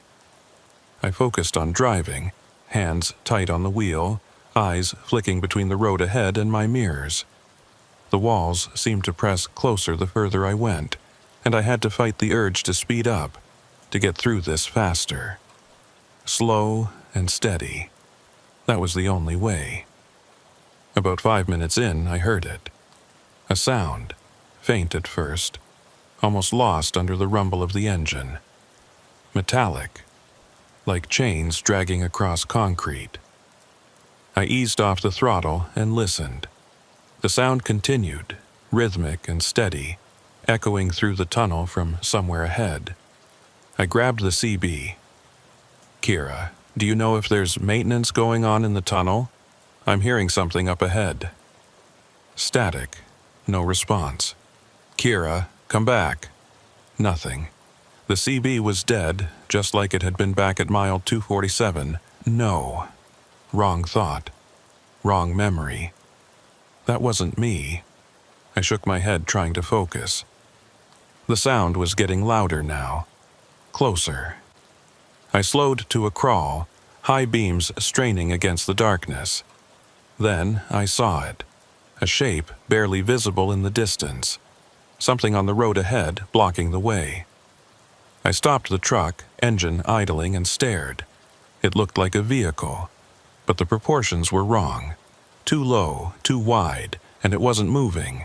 I hit the air horn. The blast echoed through the tunnel like thunder, bouncing off the walls and ceiling. The shape didn't move. I grabbed my flashlight and climbed down from the cab, boots hitting the wet pavement with a splash. The cold air inside the tunnel was different from outside.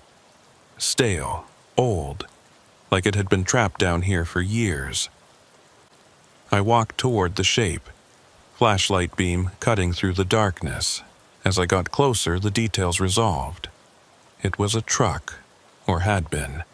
Old, maybe from the 70s, sitting on flat tires with rust eating through the panels. The driver's door hung open, and the windshield was cracked and covered in grime. I shone my light inside. Empty. No driver, no cargo, just decay. Behind me, from somewhere deeper in the tunnel, I heard the sound again. Chains dragging across concrete. Getting closer, I turned. Flashlight sweeping the darkness. Nothing. Just wet walls and empty road. I backed toward my truck, heart hammering. The sound stopped. I climbed into the cab and locked the door, which felt ridiculous but necessary. Through the windshield, I could see the abandoned truck sitting there like a warning, like proof that not everyone made it through. The CB crackled to life. "Nolan?" Kira's voice, faint and distorted.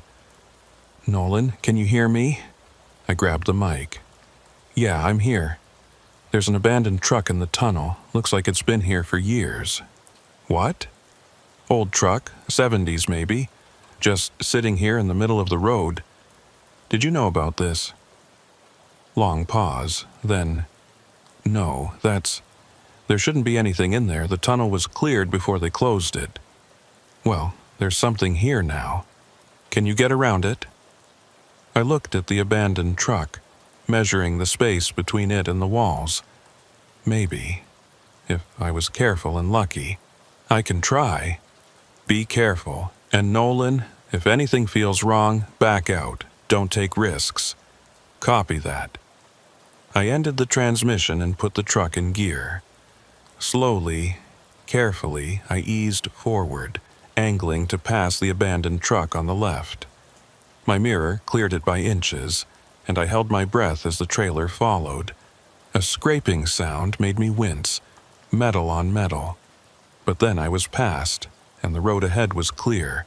I picked up speed, eager to get out of this tunnel and back into open air. The grade Kira had mentioned appeared, a gentle slope downward, and I let gravity help me along. That's when I saw the lights. Behind me. In my mirror. 2 headlights getting closer. Someone else was in the tunnel. I watched the headlights in my mirror getting brighter as they closed the distance. My first thought was relief. Another driver, someone else who'd taken the tunnel route. Maybe someone local who knew the way through. But then I noticed something wrong. The lights weren't bouncing. When you drive through a tunnel like this, on rough pavement with potholes and cracks, your headlights move. They bob up and down, sweep side to side as you navigate around obstacles. These lights didn't. They stayed perfectly level, perfectly steady, like they were floating instead of attached to a vehicle. I pressed down on the throttle, picking up speed. The grade was steeper now, and my rig responded, rolling faster down the slope. I kept one eye on the road ahead and one on the mirror, watching those lights. They matched my speed exactly. When I accelerated, they accelerated. When I had to slow for a rough patch, they slowed too, maintaining the same distance, never closer, never farther. I grabbed the CB mic. "This is Nolan Fitch in the Drum Peak Tunnel. There's another vehicle behind me. Driver, if you can hear me, identify yourself." Static.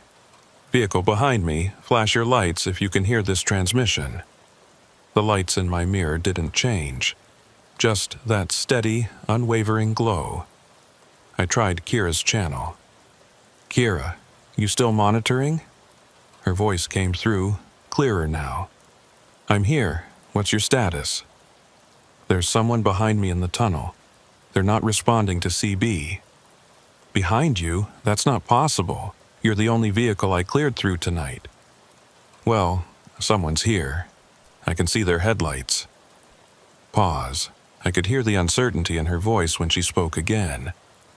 "Nolan, are you sure it's another vehicle? Could it be a reflection?" I looked at the mirror again. The lights were still there, steady and bright. "It's not a reflection. These are headlights. High beams, looks like. Okay, stay calm. Keep moving forward. You should be hitting the halfway point soon, then it's all downgrade to the exit. How's your fuel?" I checked the gauge. Still 3/4 full. Same as it had been when I entered the tunnel, which didn't make sense. I'd been driving for at least 15 minutes. Should have burned through 1/8 of a tank by now. "Fuel's good," I said, deciding not to mention the gauge issue. "How much farther to the exit?"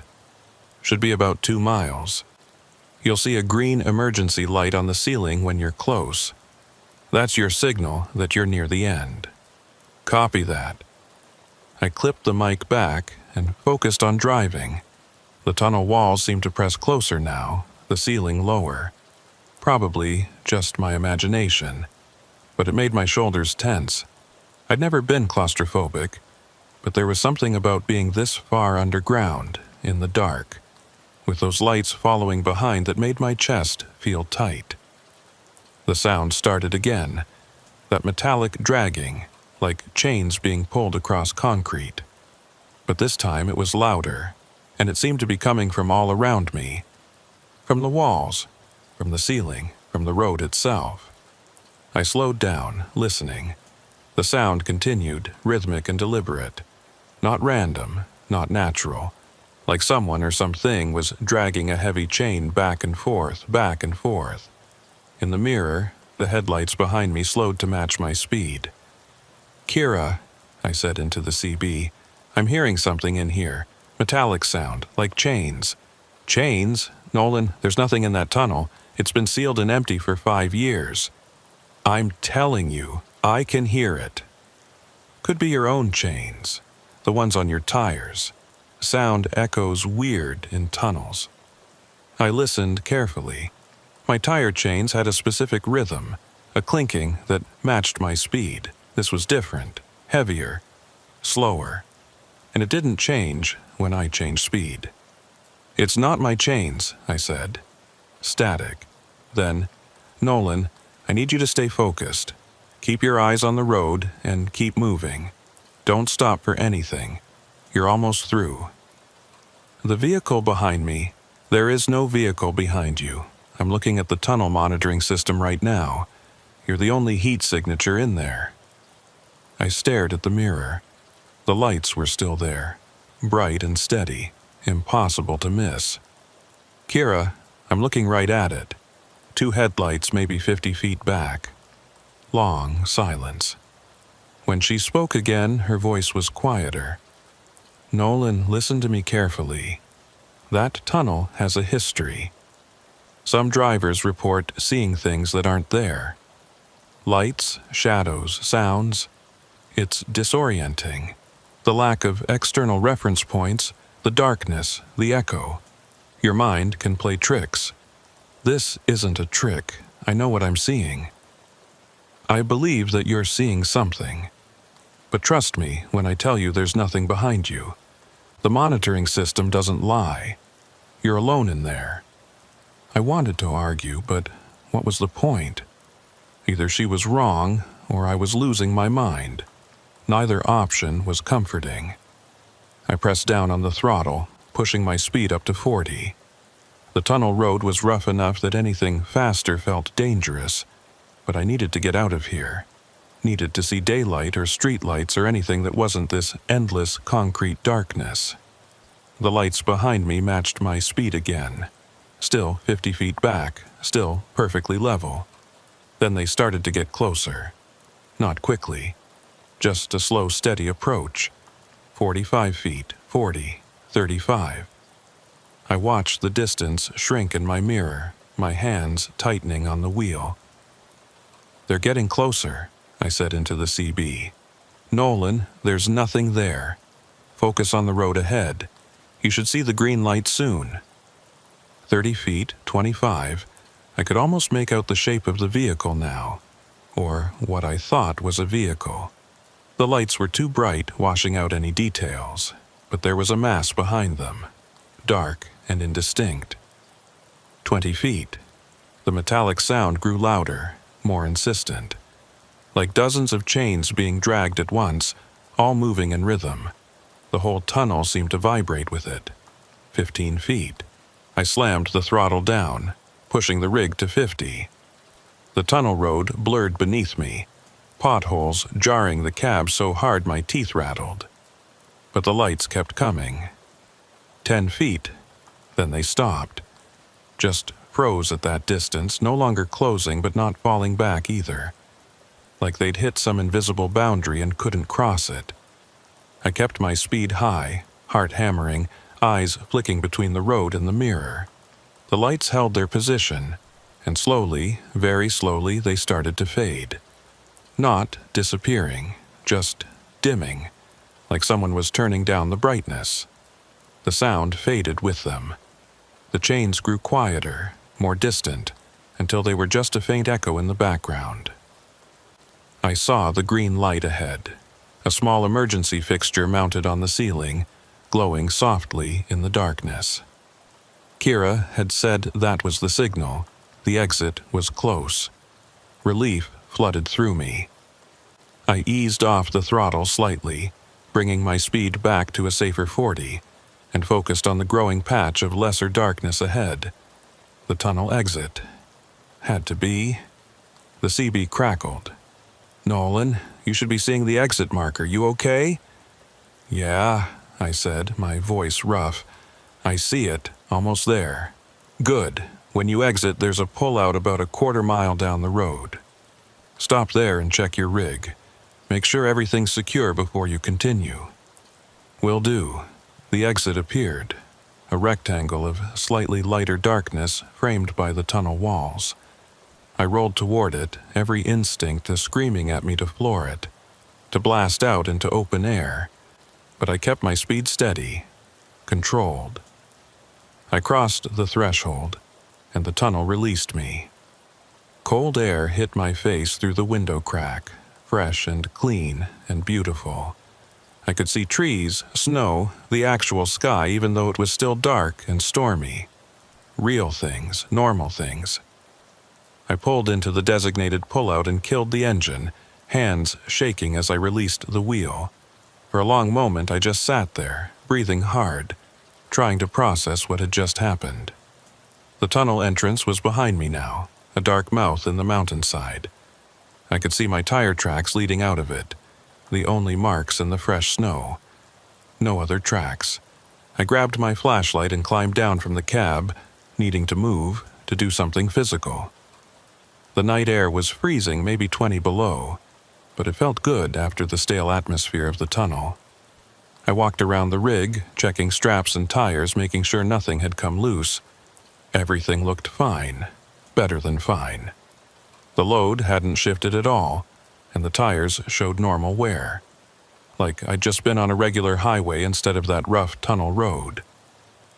I walked back toward the tunnel entrance, flashlight beam cutting through the snow. About 20 feet from the opening, I stopped. There were tire tracks, multiple sets, coming out of the tunnel and continuing down the road. Fresh tracks barely covered by the falling snow. But I was the only vehicle that had come through. Kira had confirmed it. The monitoring system had shown I was alone. I followed the tracks with my flashlight. They paralleled the road for about 30 feet, then veered off into the trees and disappeared. The CB in my truck crackled. I could hear it even from here, Kira's voice calling my name. I walked back and grabbed the mic.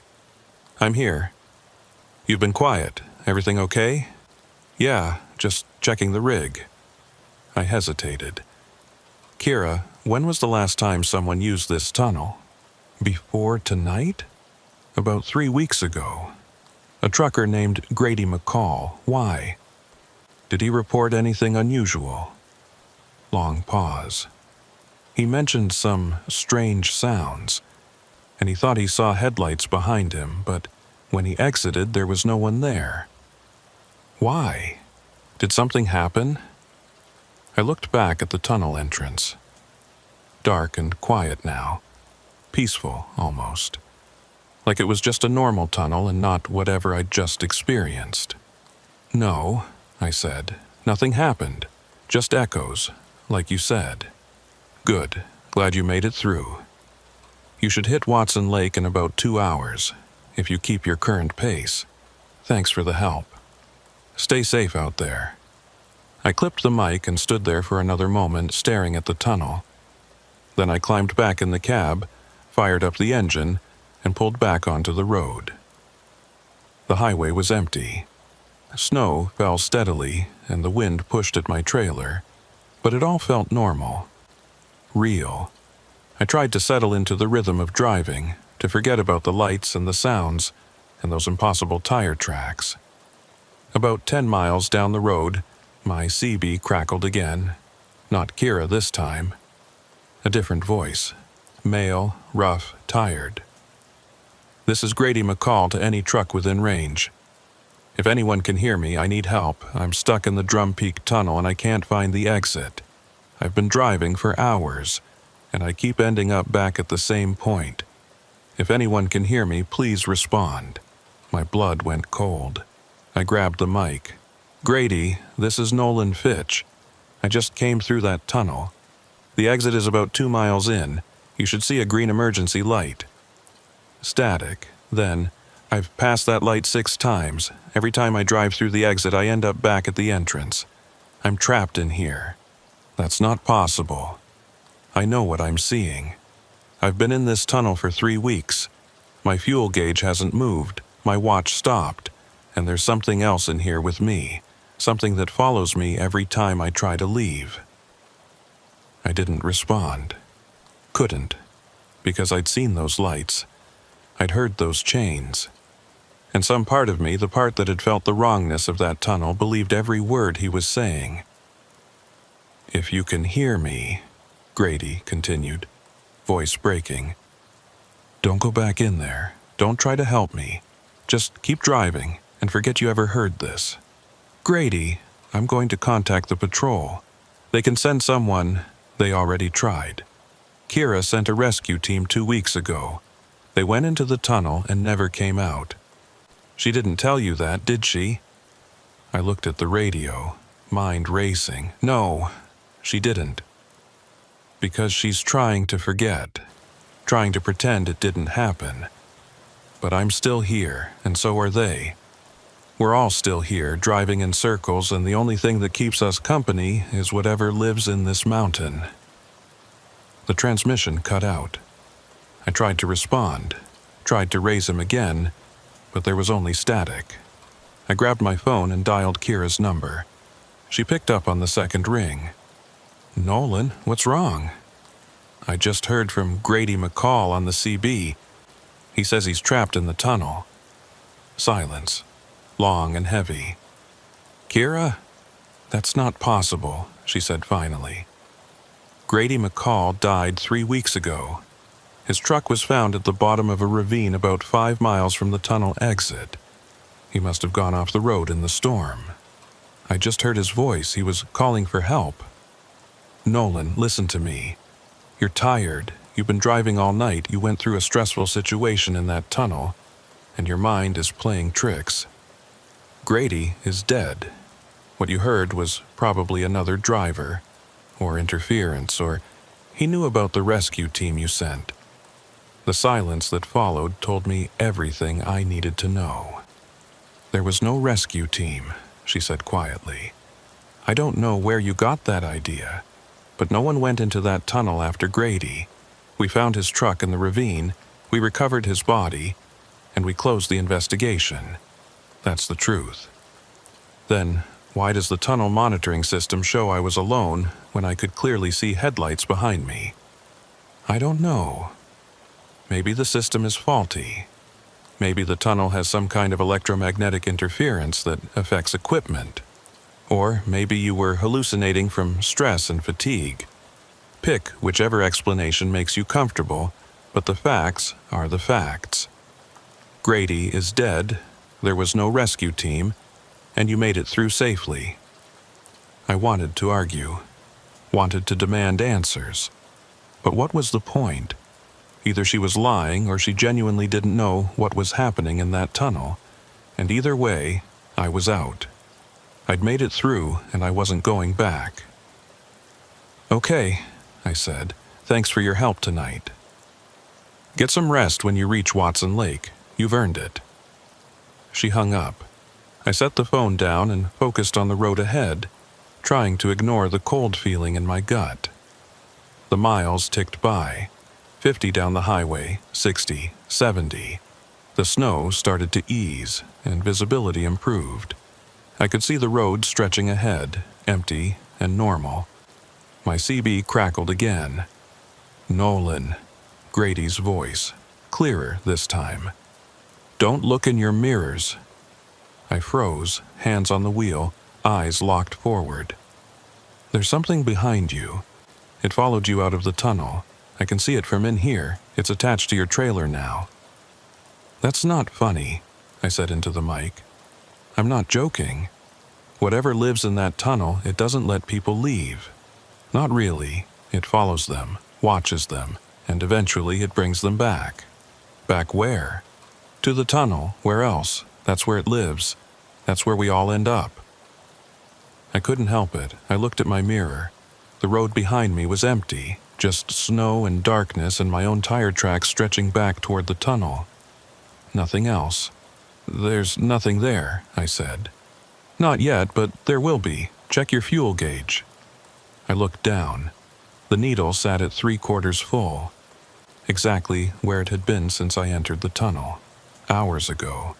I should have burned through at least a 1/4 tank by now, maybe more. The tunnel doesn't let go, Grady said. You think you're out, you think you're free, but you're not. You're just in a different part of the loop. And sooner or later you'll end up back at the entrance and you'll go in again. And this time you won't come out. I'm not going back there. You will, they all do. I did, 3 times before I realized I couldn't escape. Now I'm just here, driving in circles, waiting for the next person to make the same mistake. The transmission cut out. I tried to raise him again, but the CB was dead, not even static, just silence. I drove for another hour in that silence, watching my fuel gauge stay frozen at 3/4, watching my odometer count up miles that didn't feel real. The landscape around me started to look familiar, too familiar. Then I saw the sign. Drum Peak Access, authorized vehicles only.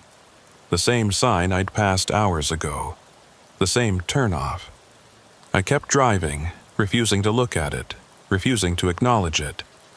But in my mirror, I could see the narrow road disappearing into the trees. Could see the tunnel entrance beyond, dark and waiting. My hands turned the wheel before I could stop them. The truck took the turn, tires crunching on gravel, heading back toward the access road, back toward the tunnel. I tried to straighten out, tried to correct the turn, but my hands wouldn't respond.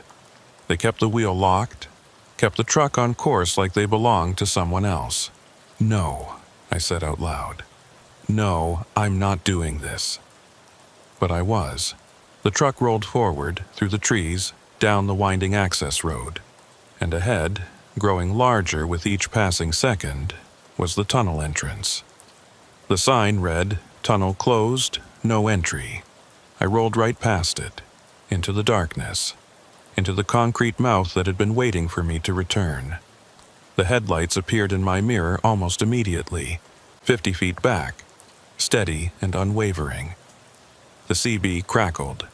"Welcome back, Nolan," Grady said. "Now we can keep each other company."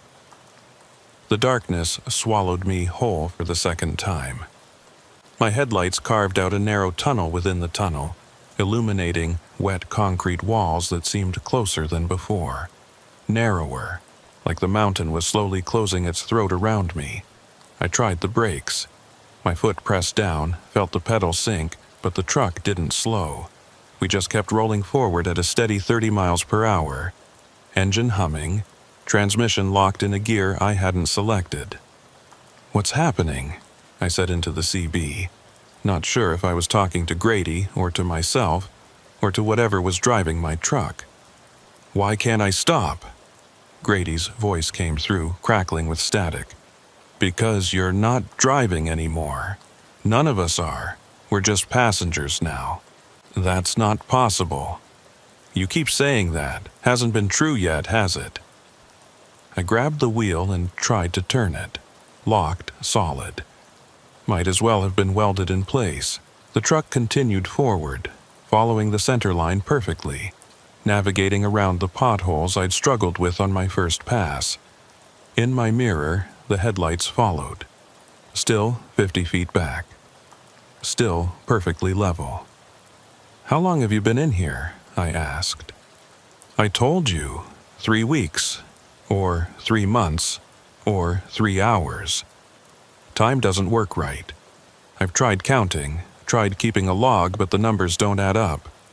Sometimes I'll drive for what feels like days, and when I check my watch only 5 minutes have passed.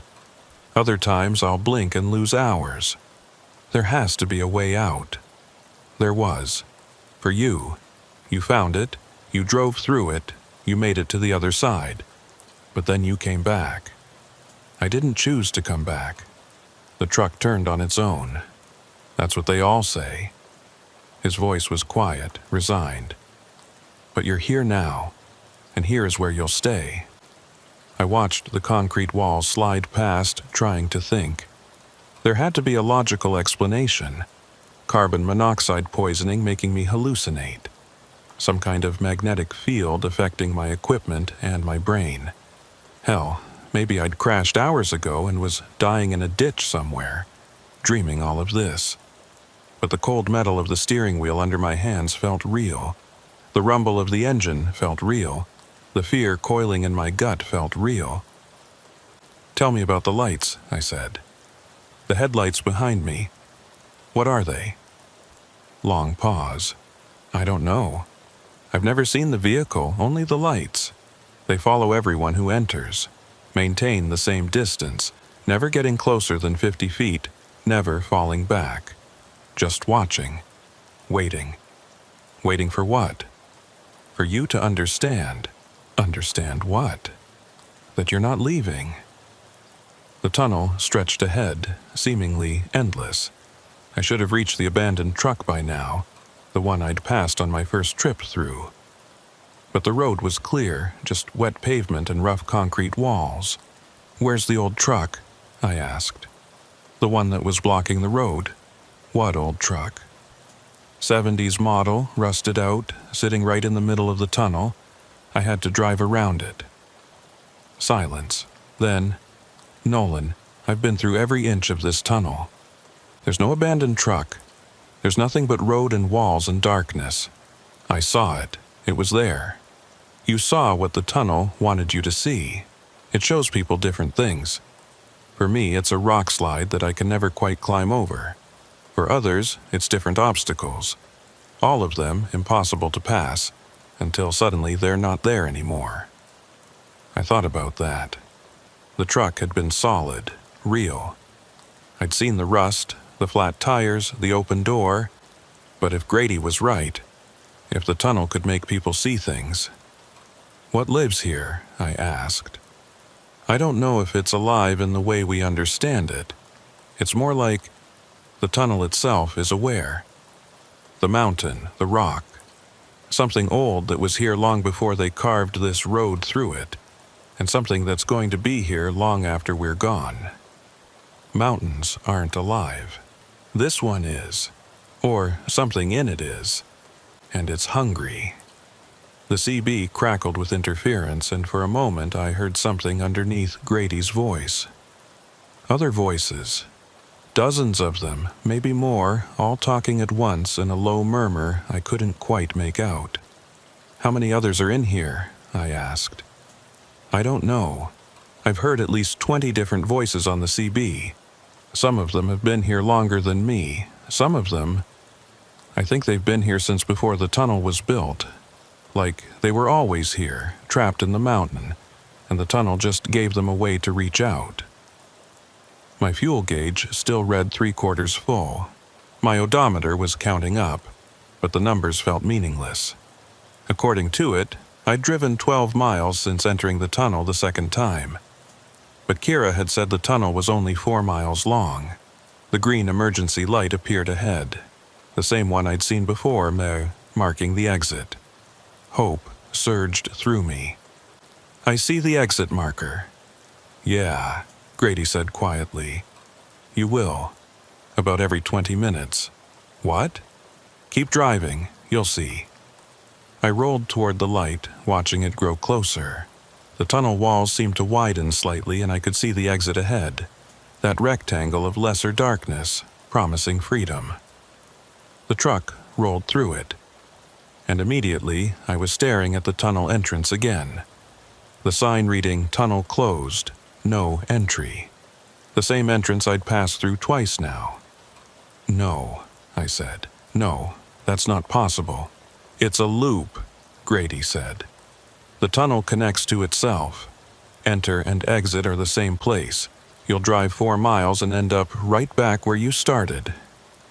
I watched as my truck rolled forward, back into the tunnel, beginning the cycle again. The headlights in my mirror followed. "How do we break it?" I asked. "We don't. That's what I've been trying to tell you. This isn't a puzzle with a solution. It's not a trap you can escape from with the right trick. It's just a place that doesn't follow the rules. And once you're in it, you're part of it." The abandoned truck appeared ahead, blocking the road. The same rust, the same flat tires, the same open door. I knew it wasn't real. Knew it was just something the tunnel was showing me. But my truck slowed anyway, navigating around it with precision I wasn't providing.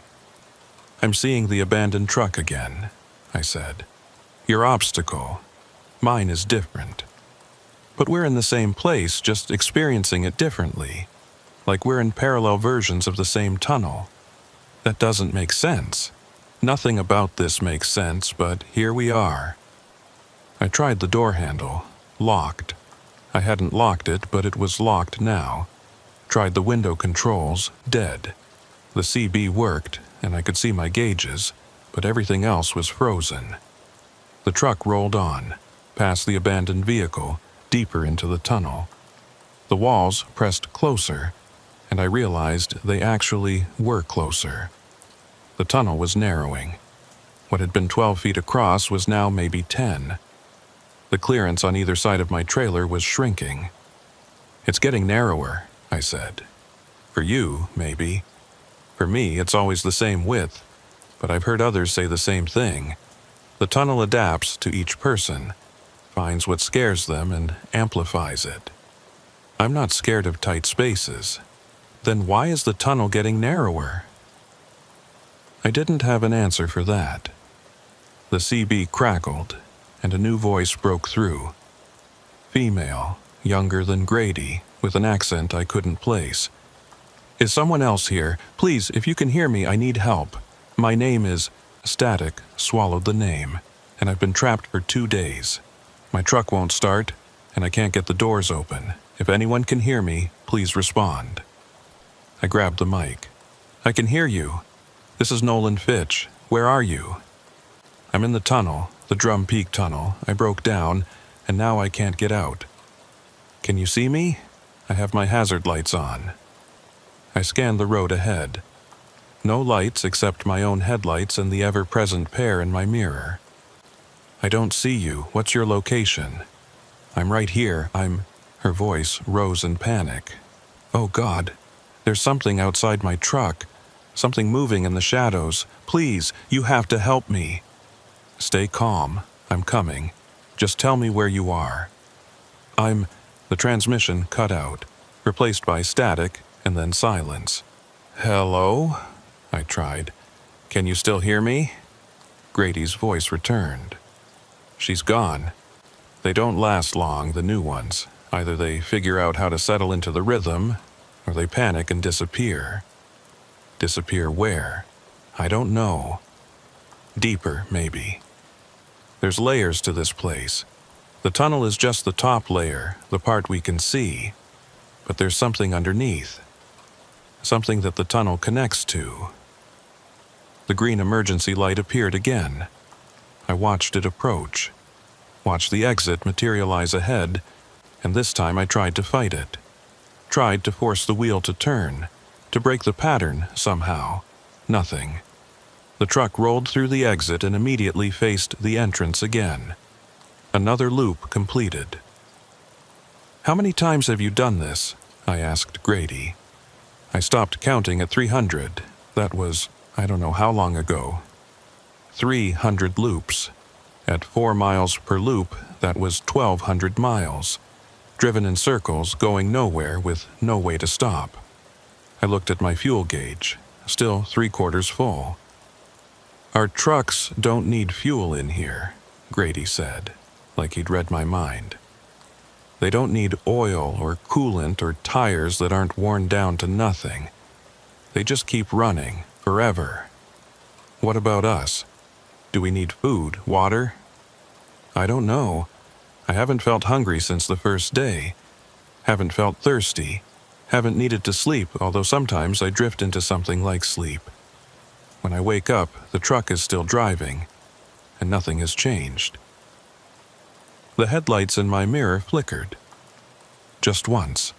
A momentary dimming, like someone had passed in front of them. Did you see that? I asked. See what? The lights behind me. They flickered. They've never flickered for me. They just stay constant. I watched the mirror carefully. The lights held steady for a moment, then flickered again. Longer this time. And in that moment of darkness, I saw something. A shape, standing in the road between my truck and the following headlights. Too tall to be human, too thin, with proportions that didn't make sense. The lights came back, and the shape was gone. There's something in the road, I said, voice tight. There's always something in the road. The tunnel is full of things that aren't quite there and aren't quite gone. You'll get used to seeing them. I don't want to get used to this. You don't have a choice. The abandoned truck appeared again, and this time I noticed something different. The driver's door was closed. I was sure it had been open before. Sure I'd seen it hanging on its hinges. But now it was closed. And as I drove past, I saw someone sitting in the driver's seat. I couldn't make out details through the grimy windshield. Just a silhouette. But it turned to watch me as I passed, its head rotating with a smooth mechanical motion. There's someone in the abandoned truck, I said. I know, Grady replied. There's always been someone in mine. The rock slide I can't cross? There's a person standing on top of it. Watching, waiting. I think it's me. I think it's what I'll become if I stop trying to escape. What do you mean? We don't just drive in circles forever. Eventually, we become part of the tunnel. Part of the obstacles it shows to new arrivals. I've heard voices on the CB, people who've been here so long they can't remember their names or where they came from. They're not people anymore. They're just echoes. Recordings that the tunnel plays on repeat. I thought about the figure in the abandoned truck, about the shape I'd seen standing in the road, about all the voices I'd heard on the CB. How long before that happens to us? I asked. I don't know. Maybe it's already started.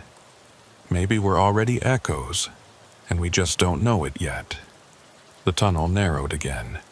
Now maybe 8 feet across. My mirrors were almost scraping the walls.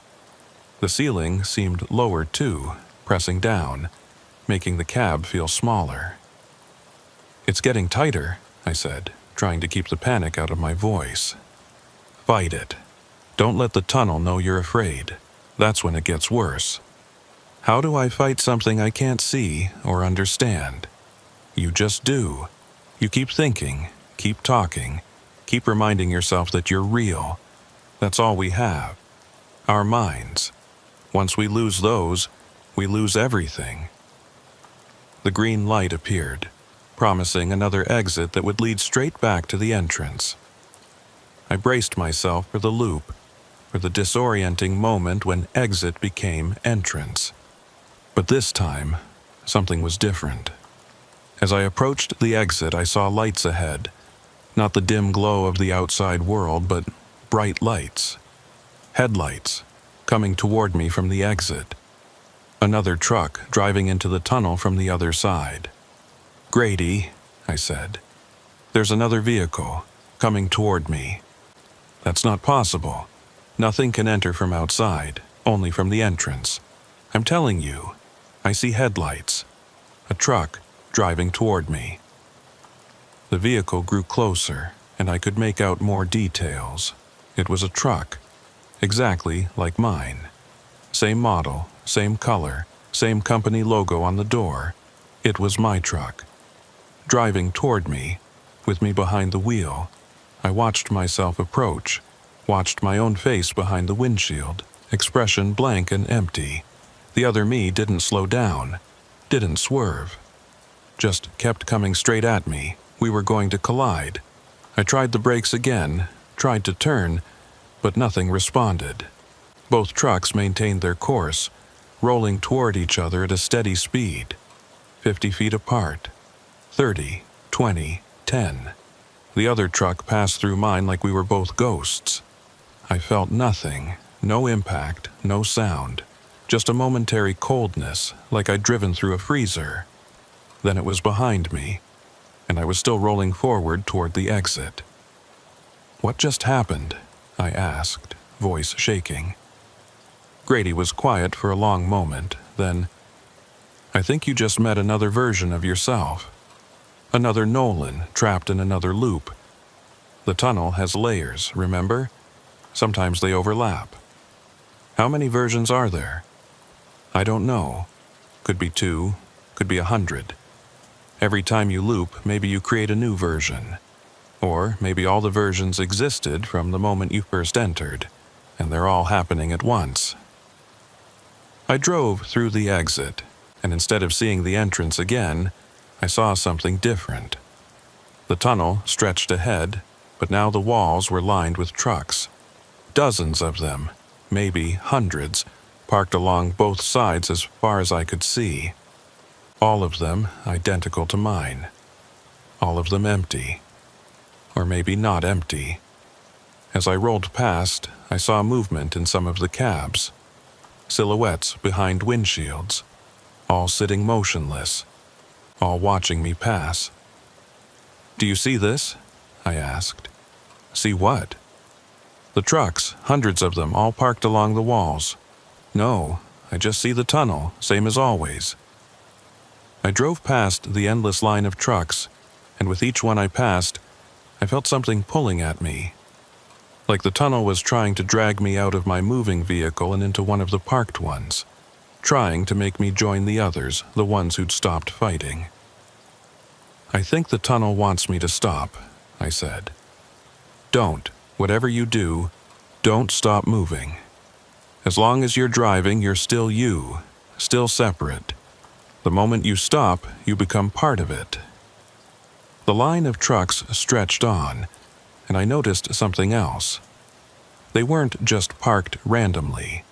They were arranged in a pattern, a spiral, leading deeper into the tunnel, down a grade I hadn't noticed before.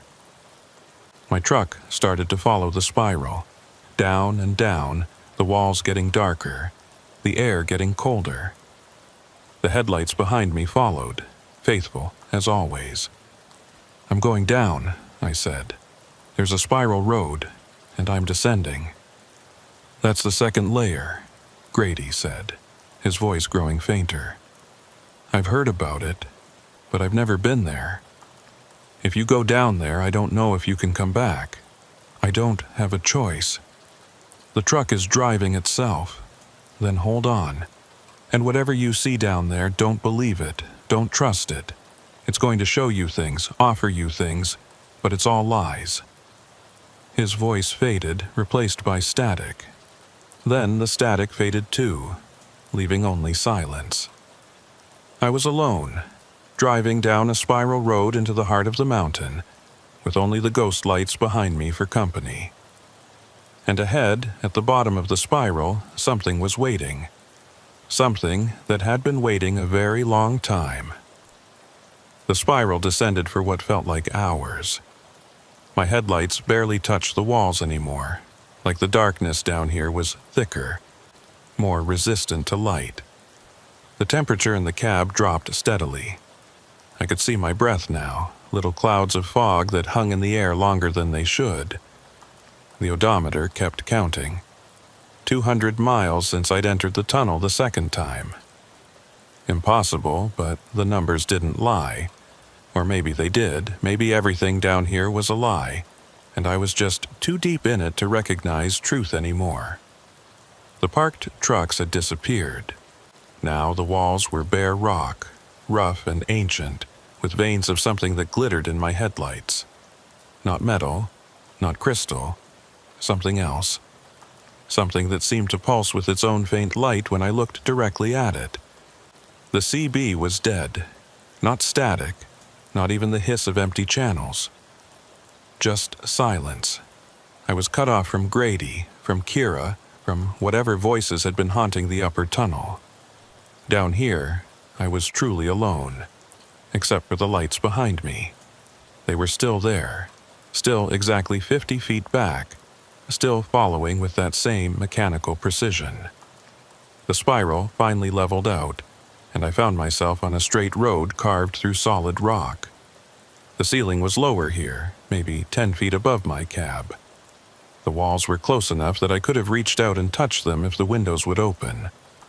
Ahead, the tunnel widened into something larger, a chamber. My headlights couldn't reach the far wall, couldn't find the ceiling. Just darkness that seemed to swallow the light. My truck rolled into the chamber and stopped. Just stopped. Engine still running, lights still on but no longer moving forward, like I'd reached the end of some invisible track. I tried the controls, the wheel was still locked, the pedals still dead. But something had changed. The pressure was gone. That feeling of being controlled, of being a passenger in my own vehicle, had lifted. I tried the door handle. It clicked, unlocked. I sat there for a moment, hand on the handle, trying to decide.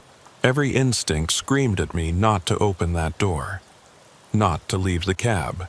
Whatever was waiting out there in the darkness, I didn't want to meet it. But what was the alternative? Sit here forever?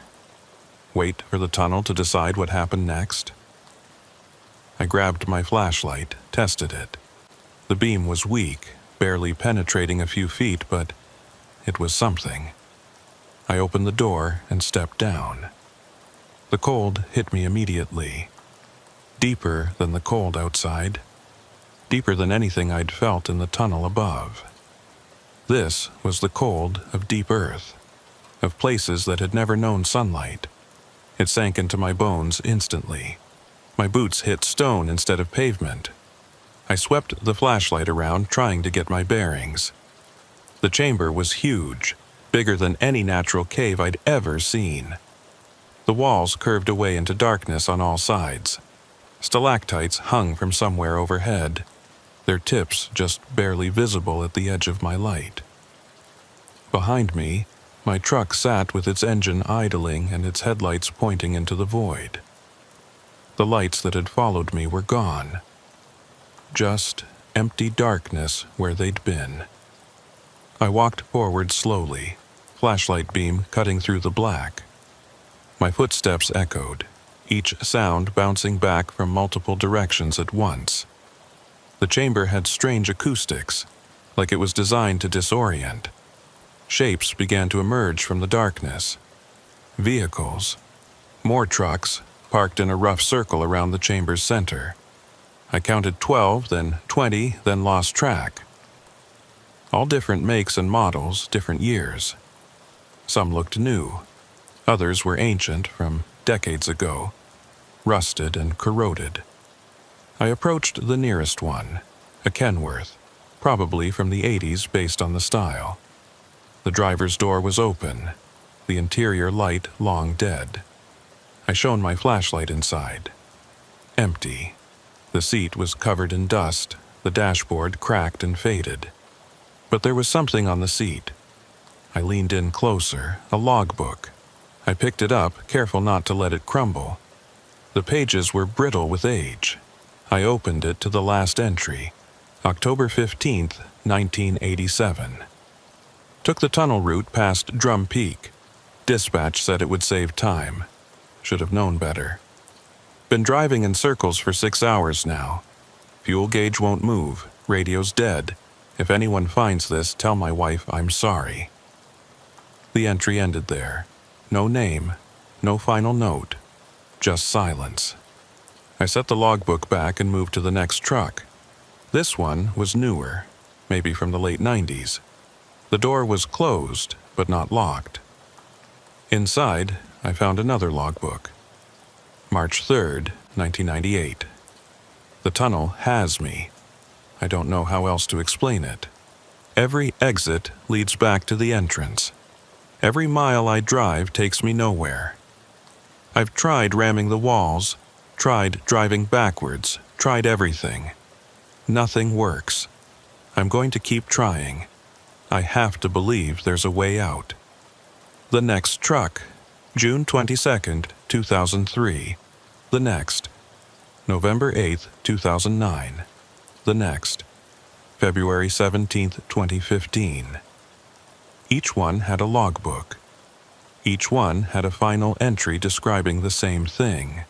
The loop, the impossible geometry, the slow realization that there was no escape, and each one was empty. The drivers were gone, leaving only their trucks and their final words. I reached the center of the circle. There was something there. A marker of some kind, carved from the same stone as the chamber floor. I knelt down and brushed away the dust. Not a marker, a mile post. Old, weathered, but unmistakable. Mile 247. The same number from Wayland's story. From the highway I'd never driven. But here it was, impossibly, at the bottom of this mountain. I stood up, mind reeling. This wasn't just the Drum Peak Tunnel. This was something bigger. Something that connected to other places, other roads, other traps. Mile 247 wasn't a location. It was a nexus. A point where things that shouldn't connect somehow did. You're starting to understand. I spun around, flashlight swinging wildly. A figure stood at the edge of my light. Tall and thin, wearing a parka. I couldn't see its face, but I knew that stance, that proportions. "Who are you?" I demanded. "I'm you, or I was, or I will be.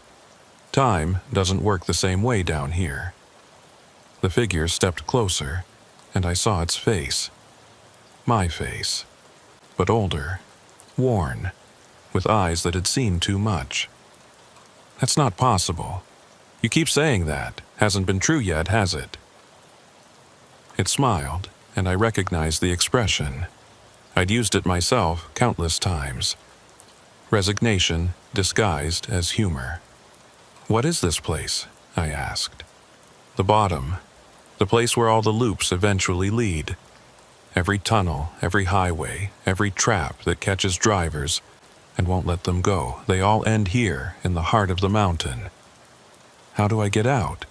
"You don't. Nobody does. We're down here because we made the wrong choice somewhere up there. We stopped when we should have kept driving. We turned when we should have stayed straight. And now we're here, and here is where we stay. I backed away, hitting the side of my truck. No, I'm getting out. I'm going to drive back up that spiral and find the exit. I've tried 37 times by my count. Every time, I end up right back here. The spiral only goes one direction, down, never up. Then I'll walk, I'll climb. Good luck with that. The figure gestured, and I saw other shapes moving in the darkness beyond the trucks. Dozens of them, maybe hundreds, all wearing parkas, all with my face, or variations of it. Different ages, different expressions, but fundamentally the same. These are all you? I asked. These are all us.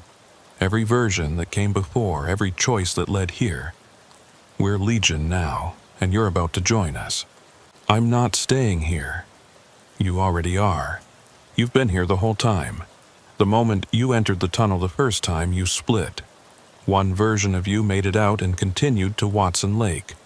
That version is probably unloading cargo right now, wondering why he feels so tired, why he can't shake the memory of a tunnel that seemed longer than it should have been. And this version? This version stopped. This version turned around when the road was closed. This version made the wrong choice, and this version is mine now. The figures closed in, forming a circle around me. I could see their faces more clearly now. All me, but different. Some younger, like I was 5 years ago, some older, showing age I hadn't reached yet. Some were wrong in ways I couldn't articulate, like they'd been down here so long they'd started to drift from what human was supposed to look like. What happens to me? I asked. You join the circle. You wait. And when the next driver comes down the spiral, you'll be here to greet them, to explain, to welcome them to the bottom. I'll refuse. They all say that. But time is different here. Years feel like minutes. Minutes feel like years. Eventually, you forget why you were resisting. Forget that there was ever anything else. And then you're one of us. I looked at the trucks arranged in their circle, at the logbooks filled with final desperate entries, at the mile marker that shouldn't exist. This was the trap's final form. Not a loop you drove forever, but a place you arrived at and could never leave. There has to be a way, I said. There is. The figure pointed toward the darkness beyond the circle of trucks. Through there, into the deeper darkness. Some of us have tried it. None have come back. What's out there? I don't know. Maybe the way out. Maybe something worse. Maybe nothing at all, and you just walk forever into darkness until you forget your own name. But it's the only option besides staying here. I looked at the darkness, then back at the circle of figures wearing my face, then at my truck, still idling, headlights cutting a path into the black. The truck, I said. Can I drive it into the darkness? Nobody's tried. Most of us can't even get our doors to open anymore. The trucks become part of the scenery after a while, monuments to the fact that we used to move. But my truck was still running, still functional. I'd just climbed out of it moments ago. I walked back to the cab, figures parting to let me through. I climbed in, pulled the door shut, and locked it. Through the windshield, I could see them all watching. Waiting. I put the truck in gear, the transmission engaged. I felt it through the stick, through the seat. Real. Functional.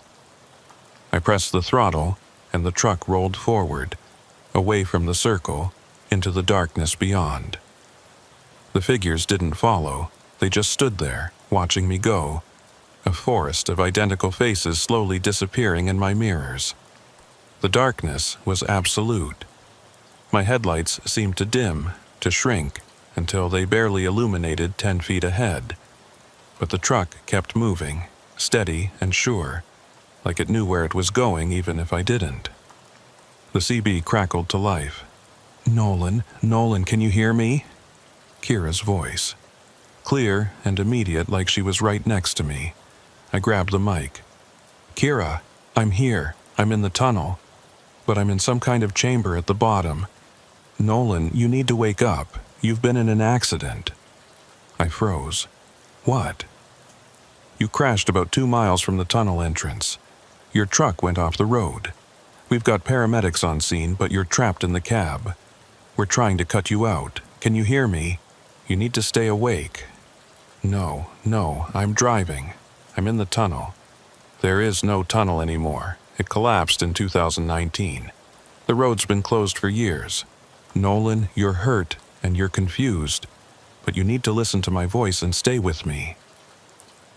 Through the windshield, I saw lights, flashing red and blue. Emergency vehicles. The darkness was lifting, and I could see twisted metal, broken glass. The interior of my cab compressed and bent. "I'm getting you out," Kira said. "Just hold on, stay awake. Don't go back to sleep." But I was already moving away from the lights, back into the darkness, back into the tunnel that didn't exist anymore. "Nolan," her voice faded, replaced by the rumble of my engine, the hum of my tires on stone. The crash scene disappeared, swallowed by the black. I drove deeper, watching the darkness swallow my headlights, feeling the temperature drop even further. The CB cycled through channels, voices crackling in and out. Waylon, asking if anyone was still there. Grady, warning someone not to enter the tunnel. A dozen other voices I didn't recognize, all trapped in their own loops, all calling out to anyone who might listen. And underneath them all, a sound like chains dragging across stone. Getting closer. Or maybe I was getting closer to it. The darkness ahead began to change. Not lighter, just less absolute. I could see shapes now, structure, the suggestion of something vast. My truck rolled into another chamber, bigger than the first. The walls stretched up forever, disappearing into shadow, and in the center, illuminated by my failing headlights, was a road, a real road, paved and marked, with yellow lines and green mile markers stretching into the distance. Mile 247, mile 248, mile 249, going up, counting forward, promising progress.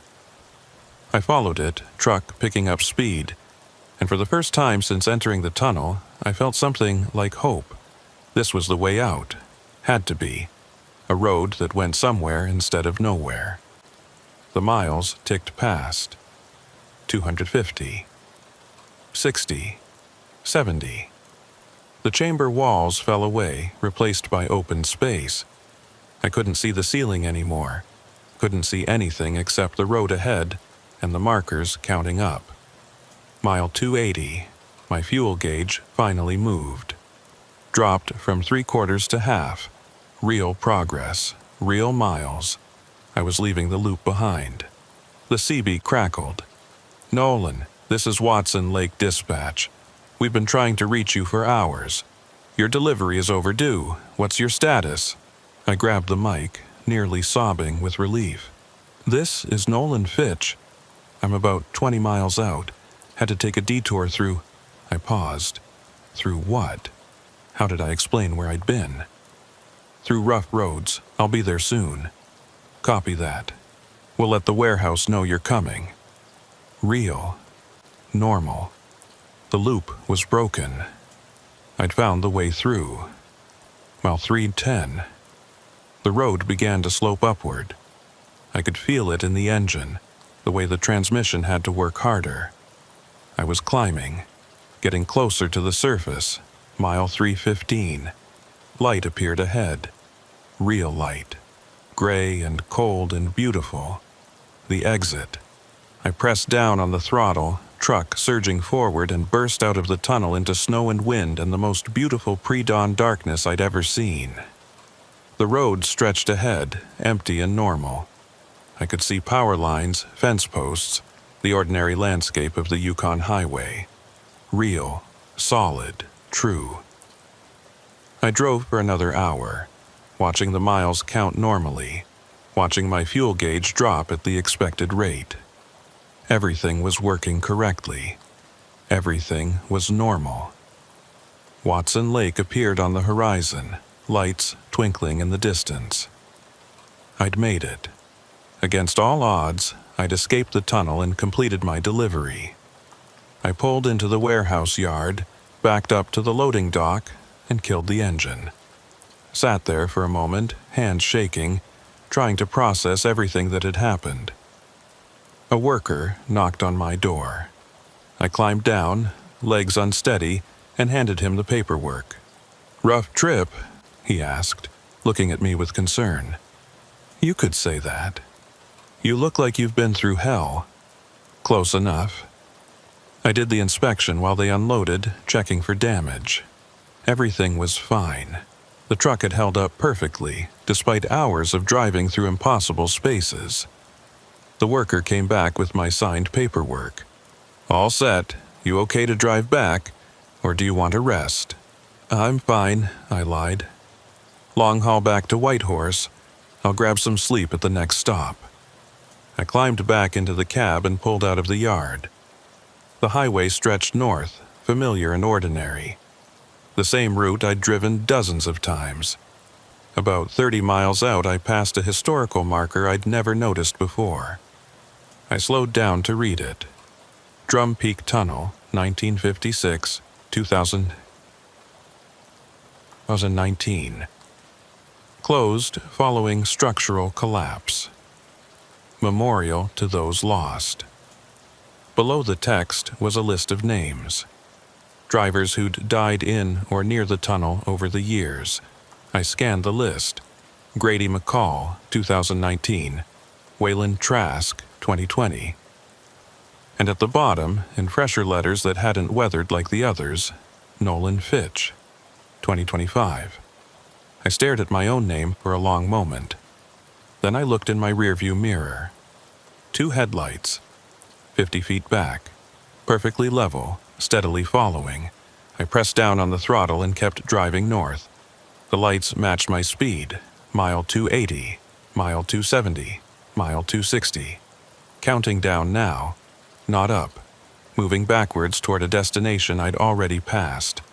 The CB crackled. "Welcome back, Nolan," Grady's voice said. "How was the outside?" I reached for the mic but stopped. My hand looked different, pale, thin, the fingers too long. In the mirror, between my truck and the following lights, a figure stood in the road, wearing a parka, watching me pass with empty eyes. It had my face. Mile 250. The tunnel entrance appeared ahead, carved into the side of a mountain that shouldn't be here. The sign read, "Drum Peak Access. Authorized vehicles only." My hands turned the wheel without permission. The truck took the turn, down the access road, through the trees, into the waiting darkness. The CB filled with voices, dozens of them, all calling out to anyone who might listen, all trapped in their own loops, all waiting for the next driver to join them. I tried to add my voice to theirs, tried to warn whoever came next. But when I opened my mouth, all that came out was, "Still there?"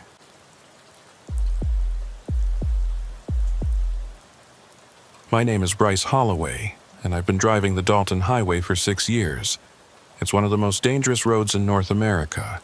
414 miles of gravel, ice, and isolation stretching from Fairbanks to Deadhorse, cutting through the heart of Alaska, where the temperature can drop to 60 below, and help is measured in hours, not minutes. Most people call it the Hall Road. Truckers who run it regularly just call it the Dalton. And if you drive it long enough, you learn to respect it, because the Dalton doesn't forgive mistakes. It was the third week of January when I first saw the snowplow.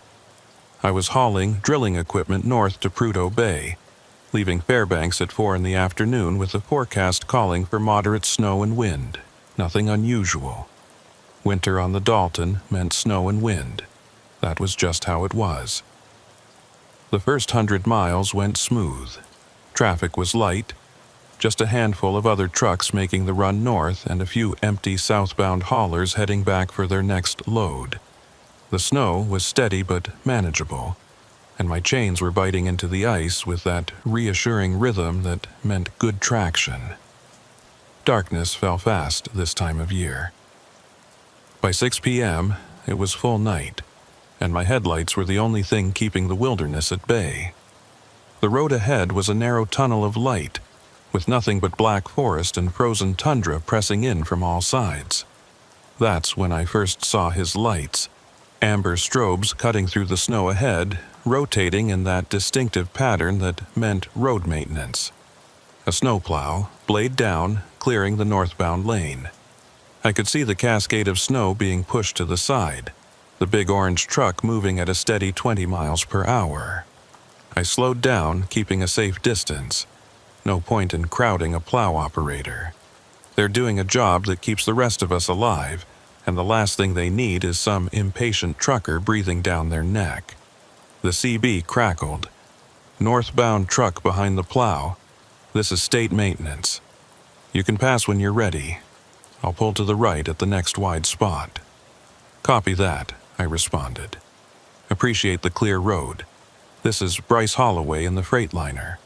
I'll wait for your signal. Roger. Should be about 2 miles ahead. Name's Orrin Huxley, by the way. Been clearing this stretch since before breakfast. Long day, I said. They all are up here.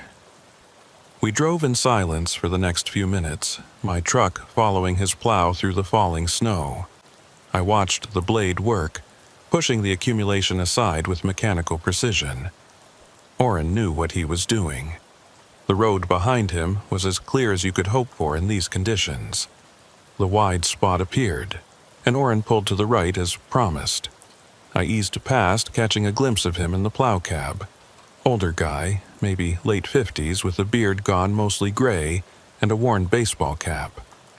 He raised a hand in greeting as I passed, and I flashed my lights in thanks. "Safe travels," he said over the CB. "You too. Thanks for the clear road." I rolled on, leaving the amber strobes fading in my mirror. The road ahead was rougher now, snow already starting to accumulate without the plow's constant attention. But that was expected. Orrin would make another pass eventually, and the cycle would continue. I made it to the Yukon River crossing just after 8 p.m. There's a small camp there, nothing fancy, just a place for drivers to fuel up, grab food, and check road conditions. I pulled in, planning to top off my tank and maybe grab 15 minutes of rest before pushing on. The place was nearly empty. Just one other truck parked by the fuel pumps and a beat-up pickup near the building. I filled my tank, stretched my legs, and went inside. The woman behind the counter looked up from her phone. "Help you?" "Coffee, black, and any road updates?" "Fresh pot just finished. Roads open all the way to Dead Horse, but they're calling for heavier snow after midnight. You planning to push through?" "That's the plan. I've got a delivery deadline." She poured the coffee and slid it across the counter. "Saw you come in behind the plow. Orrin still out there?" "Yeah. Passed him about 20 miles south. He's been clearing since morning," he said. She frowned. "Morning? That doesn't sound right." "Why not?" "Orrin's shift ends at 6. He should have been off the road 2 hours ago. Maybe he's running late. Conditions are bad." "Maybe." But she didn't sound convinced. "You see anyone else out there? Any other maintenance vehicles?" "No, just him." She was quiet for a moment, then shrugged. "Well, I'm sure he knows what he's doing. He's been running this road longer than most." I finished my coffee, paid, and headed back to my truck. The snow was coming down heavier now, and the wind had picked up. I could feel it rocking the trailer as I climbed into the cab. I fired up the engine, checked my mirrors, and rolled back onto the highway. The road was already covered again, a fresh layer of snow erasing any trace of the traffic that had passed through earlier. About 30 miles north of the river, I saw the amber strobes again.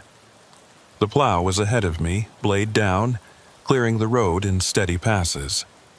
I checked my watch, 9:15. The woman at the camp had said Oren's shift ended at 6, so either he was running way over or this was a different plow operator. I grabbed the CB. Snowplow ahead, this is the northbound Freightliner about a quarter-mile back. You working a double shift tonight?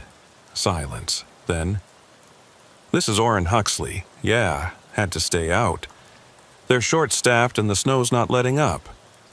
It was the same voice from before. Same cadence.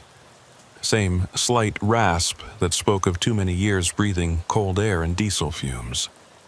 Rough night for it, I said. They all are. I followed him for another 20 miles, watching the snow pile up on either side of his blade. He was good at his job. The road behind him was clean, well-defined, easy to navigate. Without him out here, this section would be impassable by midnight. We reached another wide spot and Oren pulled over to let me pass. I rolled by slowly, looking for his face in the cab. He raised his hand in the same greeting. Same beard, same cap. But something about the gesture felt off, too precise, too identical to the first time. Like he was repeating a recording. I pushed the thought away. Long hours on dark roads made you imagine things. Made you see patterns where there weren't any. Oren was just a thorough guy who did his job the same way every time. Nothing strange about that. Safe travels, he said over the CB. You too. I drove on, leaving the strobes behind once more. The snow was getting worse, visibility dropping to maybe 50 feet. I slowed to 40, then 35, watching the road carefully. Even with good tires and chains, black ice could send you into the ditch in seconds. An hour passed, then another. I was making decent time despite the weather, the road relatively clear thanks to Oren's work. I should have been grateful. Should have been focused on the miles ahead. But something was nagging at me. Something about the way he'd raised his hand. The exact same motion, the exact same angle. I tried the CB, cycling through channels, listening for other traffic. Nothing but static. I was alone out here except for Oren somewhere behind me, and whoever was waiting at the other end of this road. The amber strobes appeared in my mirror. I blinked, checking the reflection. The plow was behind me now, maybe a quarter-mile back, coming up fast. Too fast. Snow plows didn't move at 50 miles per hour. They couldn't, not with the blade down. But the strobes were getting closer. I watched the distance shrink. Half a mile, quarter mile, 100 feet. The CB crackled. Northbound Freightliner, this is Oren Huxley. You're going to want to pull over. Road's not safe ahead. What's the problem? I asked, eyes on the mirror. Avalanche risk. They're doing controlled blasting. You'll need to wait it out. I didn't get any alerts about blasting. Last-minute decision. Weather's making things unstable. Pull over at the next turnout and wait for the all-clear. The strobes were right behind me now, close enough that I could see the plow blade in my mirror. It was down, scraping the road, throwing up a wall of snow, and behind the blade, barely visible through the glare of the strobes, was the cab. Oren sat behind the wheel, hand raised in that same greeting gesture. But he wasn't moving, wasn't steering. The plow was driving itself, and Oren was just a fixture, a prop. I pressed down on the throttle, truck surging forward. The plow matched my speed, staying exactly the same distance behind. The strobes flashed in rhythm, hypnotic and insistent. Pull over, Oren's voice said again. Same tone, same inflection. Road's not safe ahead. I'm not stopping, I said into the CB. You'll need to wait for the all clear. The same words, like a loop, like he was reading from a script he couldn't deviate from. I pushed my speed up to 55, watching the road carefully. Too fast for these conditions, but I needed distance. Needed to get away from those strobes and that voice that wasn't quite right. The plow fell back, unable to match my speed. I watched it shrink in the mirror, the amber lights fading into the snow. 5 miles later, I slowed down, heart still hammering. What the hell had just happened? Was Oren following me, testing me, or was something else going on? I grabbed my phone, no signal. Out here, that was normal. Cell towers were few and far between on the Dalton. But it meant I couldn't call anyone. Couldn't check on road conditions or verify Oren's story about avalanche blasting. I was on my own. The road stretched ahead, empty and white. No strobes, no following vehicles. Just me and the snow and the darkness. I drove for another hour, constantly checking my mirrors, waiting for the amber lights to reappear. They didn't. Whatever had happened back there, I'd left it behind. A sign appeared in my headlights. Coldfoot Camp, 15 miles.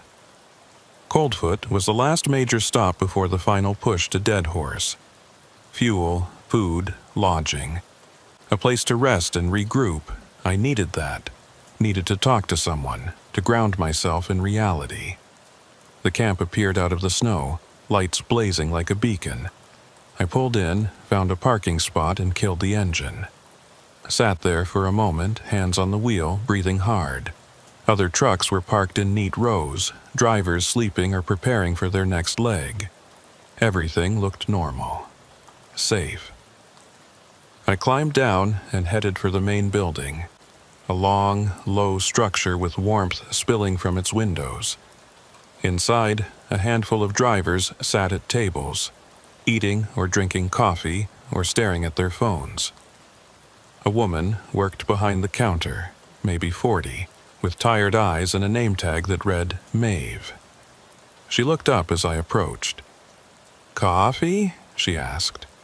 "Yeah, and information." "What kind?" I passed a snowplow on the road.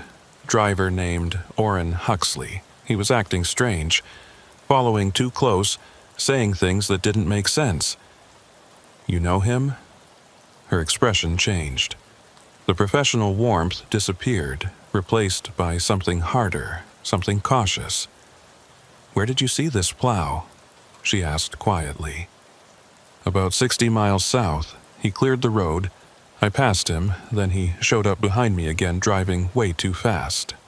"That's not possible." "I know what I saw." "No, you don't understand." She set down the coffee pot and leaned forward. Oren Huxley died 3 years ago. His plow went through the ice on a river crossing during spring breakup. They recovered the vehicle, but they never found his body. I stared at her, trying to process what she'd just said. "That's not funny. I'm not joking. Check the records if you want. Oren Huxley died March 2022. There was a memorial service and everything." "Then who the hell was driving that plow?" "Nobody, because there is no plow. People see it sometimes, especially in bad weather. The amber strobes, the blade pushing snow, the voice on the CB, but when they get close there's nothing there. Just empty road." "I saw him. He waved at me." "I believe you saw something, but it wasn't Oren, not the real one, just an echo, maybe. Something that keeps doing the same job it did in life, even after death." I backed away from the counter, mind reeling. This couldn't be real. Couldn't be happening. Ghosts didn't drive snowplows. Dead men didn't clear roads. "Look," Maeve said, her voice softer now. "You're not the first driver to report this, and you won't be the last. The Dalton has a way of showing you things, especially when you're tired and alone. Sometimes those things are real, sometimes they're not. The trick is learning which is which." How do I tell the difference? You can't. That's the problem. She poured the coffee and slid it across the counter. My advice? Get some rest. Clear your head. And when you get back on the road, if you see those strobes again, don't follow them. Don't engage. Just keep driving and pretend you didn't see anything. And if they follow me?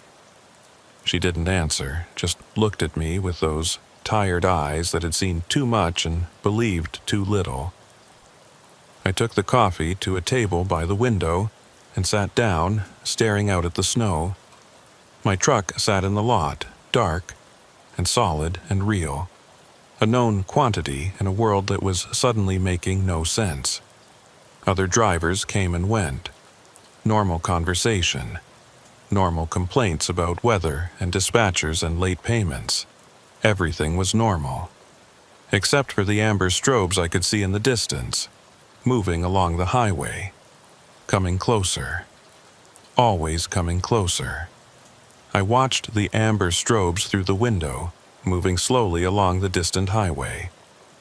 They paced back and forth in a regular pattern, clearing a section of road, then turning around and clearing it again. Methodical. Tireless. Exactly like a good plow operator should work. Except there was no operator, just an echo, Maeve had called it. A ghost doing the same job it had done in life. I finished my coffee and went back to the counter. Maeve was restocking supplies, moving with the efficiency of someone who'd done this 1,000 times. How many people have seen it? I asked. She didn't look up. The plow? Hard to say. Most drivers don't report it. They see the strobes, get out of the way and keep moving. Only the ones who get too close, who try to interact with it. They're the ones who come in here looking for answers. What happens to them? Nothing. They finish their run, deliver their loads, go home. But they remember. And some of them stop driving the Dalton after that. Find work on other routes, easier routes. Did you ever see it? She paused, hands still on the inventory clipboard. Once, about 8 years ago, I was driving home late from Fairbanks, middle of winter. Road conditions terrible. I saw the strobes ahead, followed them for 20 miles. The road behind the plow was perfect, like glass. But when I finally passed, there was no one in the cab, just an empty seat and the controls moving on their own. What did you do? Drove faster than I should have and didn't look back. Got home, quit driving, took this job instead. Figured if I was going to be stuck on the Dalton, better to be somewhere warm with other people around. Has anyone tried to stop it? Document it? State troopers went out looking for it a few times after reports came in. Never found anything. The plow's on record as salvaged and scrapped. The VIN doesn't exist in any database anymore, but people keep seeing it, year after year, always in the worst weather. I looked back at the window. The strobes had moved closer, now maybe a mile from the camp. It's coming this way. Maeve came over and stood next to me watching the lights. It does that sometimes. Circles the camp like it's checking on us, making sure we're okay before heading back out. That's insane. Is it? Orrin loved this job. Loved keeping the road clear, keeping drivers safe. If any part of him could come back, why wouldn't it be the part that cared the most? The strobes reached the camp entrance, paused there for a moment, rotating slowly. Through the falling snow, I could almost see the outline of the plow. Big and orange and solid looking. Real. Then it turned and headed back toward the highway, the lights fading into the distance. You should get some rest, Maeve said. You've got another 200 miles to Deadhorse. Weather's supposed to get worse around midnight. I don't think I can sleep. Then at least sit for a while. Eat something. Give yourself time to process what you saw. I nodded and returned to my table. A few other drivers glanced at me, probably wondering why I looked so shaken. One of them, an older guy with a thick beard, got up and came over. "You okay?" he asked. "Yeah, just tired. Saw you talking to Maeve. She tell you about the plow?" I looked up at him, surprised. "You know about it?" Most of us who run this road regularly do. Some believe it, some don't. I'm somewhere in the middle. He sat down without asking. "Name's Ray. Been driving the Dalton for 15 years. Bryce? 6 years. So you're still new." He smiled without humor. The Dalton has layers. Things you learn the longer you drive it. The plow is one of them. There are others. What others? Hitchhikers that appear and disappear. Lights that follow you for miles, then vanish. CB transmissions from drivers who died years ago. This road is old, Bryce, and it's got a long memory. Why does this keep happening? Why here? Ray shrugged. Isolation, maybe. Cold. The way time feels different up here, especially in winter when the sun barely rises. People get lost in their own heads, start seeing things that might not be there. Or maybe they see things that are there but shouldn't be. That doesn't explain the plow. Multiple people have seen it. Multiple people have seen lots of things. Doesn't make them real, but it doesn't make them fake either. The Dalton exists in a space between those two things. You'll understand that better the longer you drive it. He stood up, nodded once, and went back to his table. I sat there for another 20 minutes, trying to decide what to do. I could sleep here, wait out the worst of the weather, deliver my load late and eat the penalty. Or I could push through, make my deadline, and deal with whatever I encountered on the road. The strobes appeared in the distance again, moving north now, clearing the route I'd be taking. I made my decision. I went back to my truck, did a thorough pre-trip inspection, and climbed into the cab. The engine fired up smoothly, and the heater started blasting warm air. Everything was normal, functional, real. I pulled out of the camp and back onto the highway, heading north toward Dead Horse. The road was clear for the first few miles, recently plowed, the surface dark and wet under my headlights. Then the snow started falling heavier. Within minutes, visibility dropped to 30 feet. I slowed to 35, watching the road carefully, trusting my chains to keep me from sliding. The amber strobes appeared ahead. Oren's plow, moving at its steady 20 miles per hour, blade down, clearing a path through the accumulating snow. I hung back, maintaining distance, watching the methodical way it worked. The CB crackled. "Northbound Freightliner. You can pass when ready." Oren's voice, same as before, same tone. I didn't respond, just followed, keeping 50 feet between us. "Northbound Freightliner. I'll pull over at the next wide spot." Still, I said nothing. The plow continued for another mile, then pulled to the right exactly as promised. I eased past, looking into the cab as I did. Oren sat there, hand raised in greeting. But this time I looked closer. Really looked. His hand wasn't moving. It was frozen in that position, held up like a mannequin's. And his face behind the glare of the work lights was wrong. The features were blurred, indistinct, like a photograph left out in the rain. I accelerated past, heart pounding.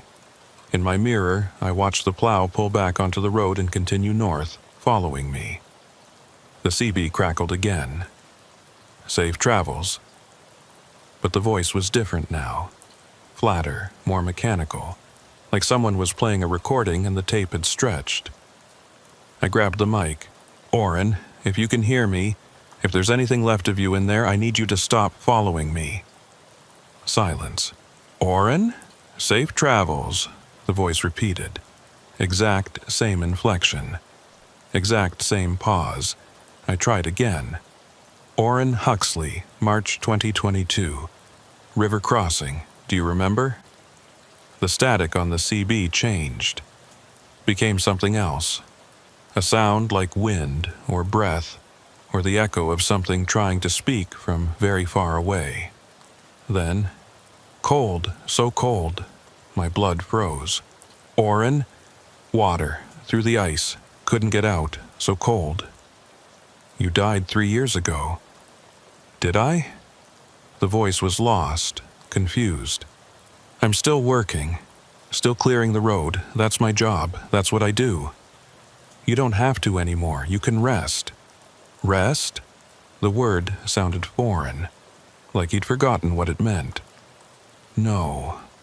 Road's not clear. Never clear. Always more snow.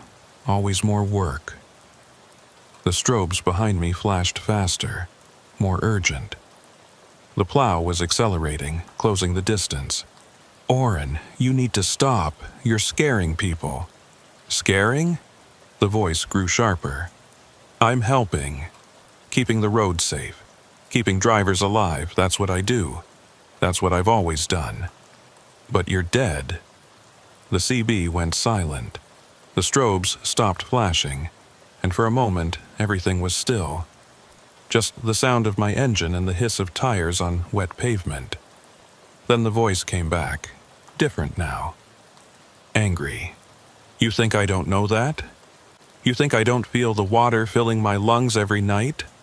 The cold crushing my chest? I know what happened. I know where I am, but I can't stop. Won't stop. This road needs me, and I won't let it take anyone else. The plow surged forward, faster than anything that size should move. The blade scraped the pavement, throwing up sparks that lit the darkness behind me. I pressed the throttle down, truck responding, but the plow matched my speed.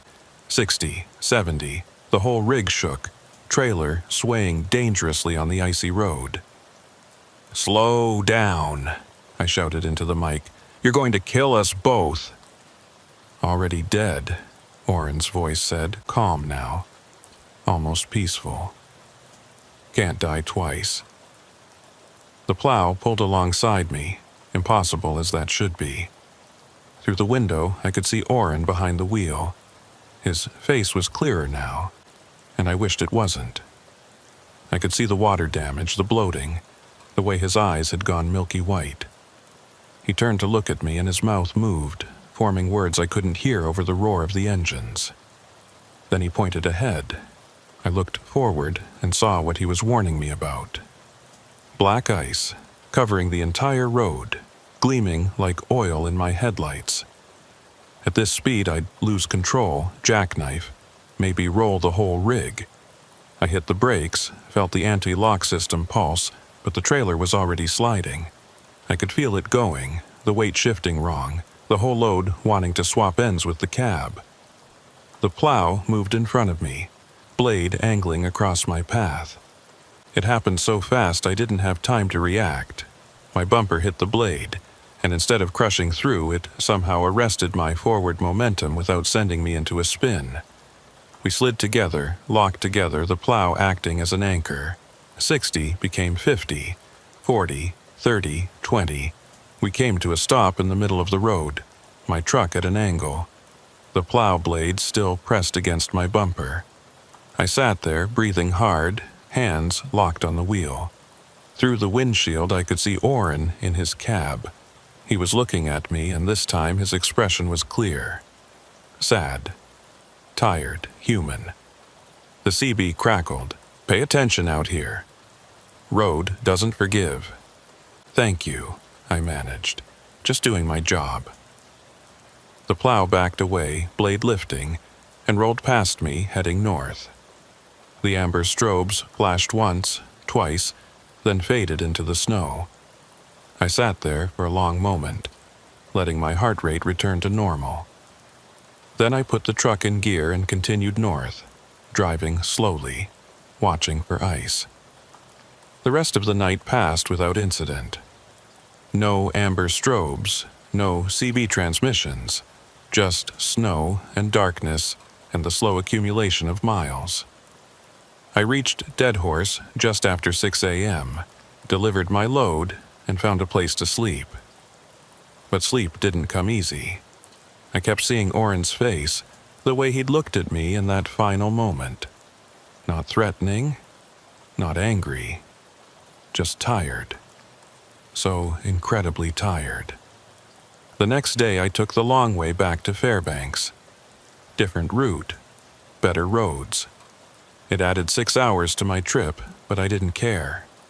I needed distance from the Dalton, distance from whatever Orrin had become. But 3 weeks later, I got another run north. Different cargo, same destination. And the dispatcher specifically requested me because I knew the route and could be trusted to deliver on time regardless of weather. I tried to decline, made excuses, said I was sick, said my truck needed maintenance, said anything I could think of. But the money was good, and I needed the work, and eventually I ran out of reasons to say no. So I took the run. And somewhere around mile 200, in the worst blizzard I'd seen all year, the amber strobes appeared in my mirror. This time, I didn't run. I slowed down, let the plow catch up, and when Orrin's voice came through the CB, I answered. "Evening, Orrin?" "Evening. Rough night out here." "Yeah. Thanks for clearing the road." "Just doing my job."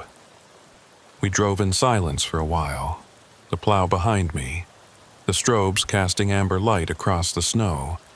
It felt almost companionable, like having a partner watching your back.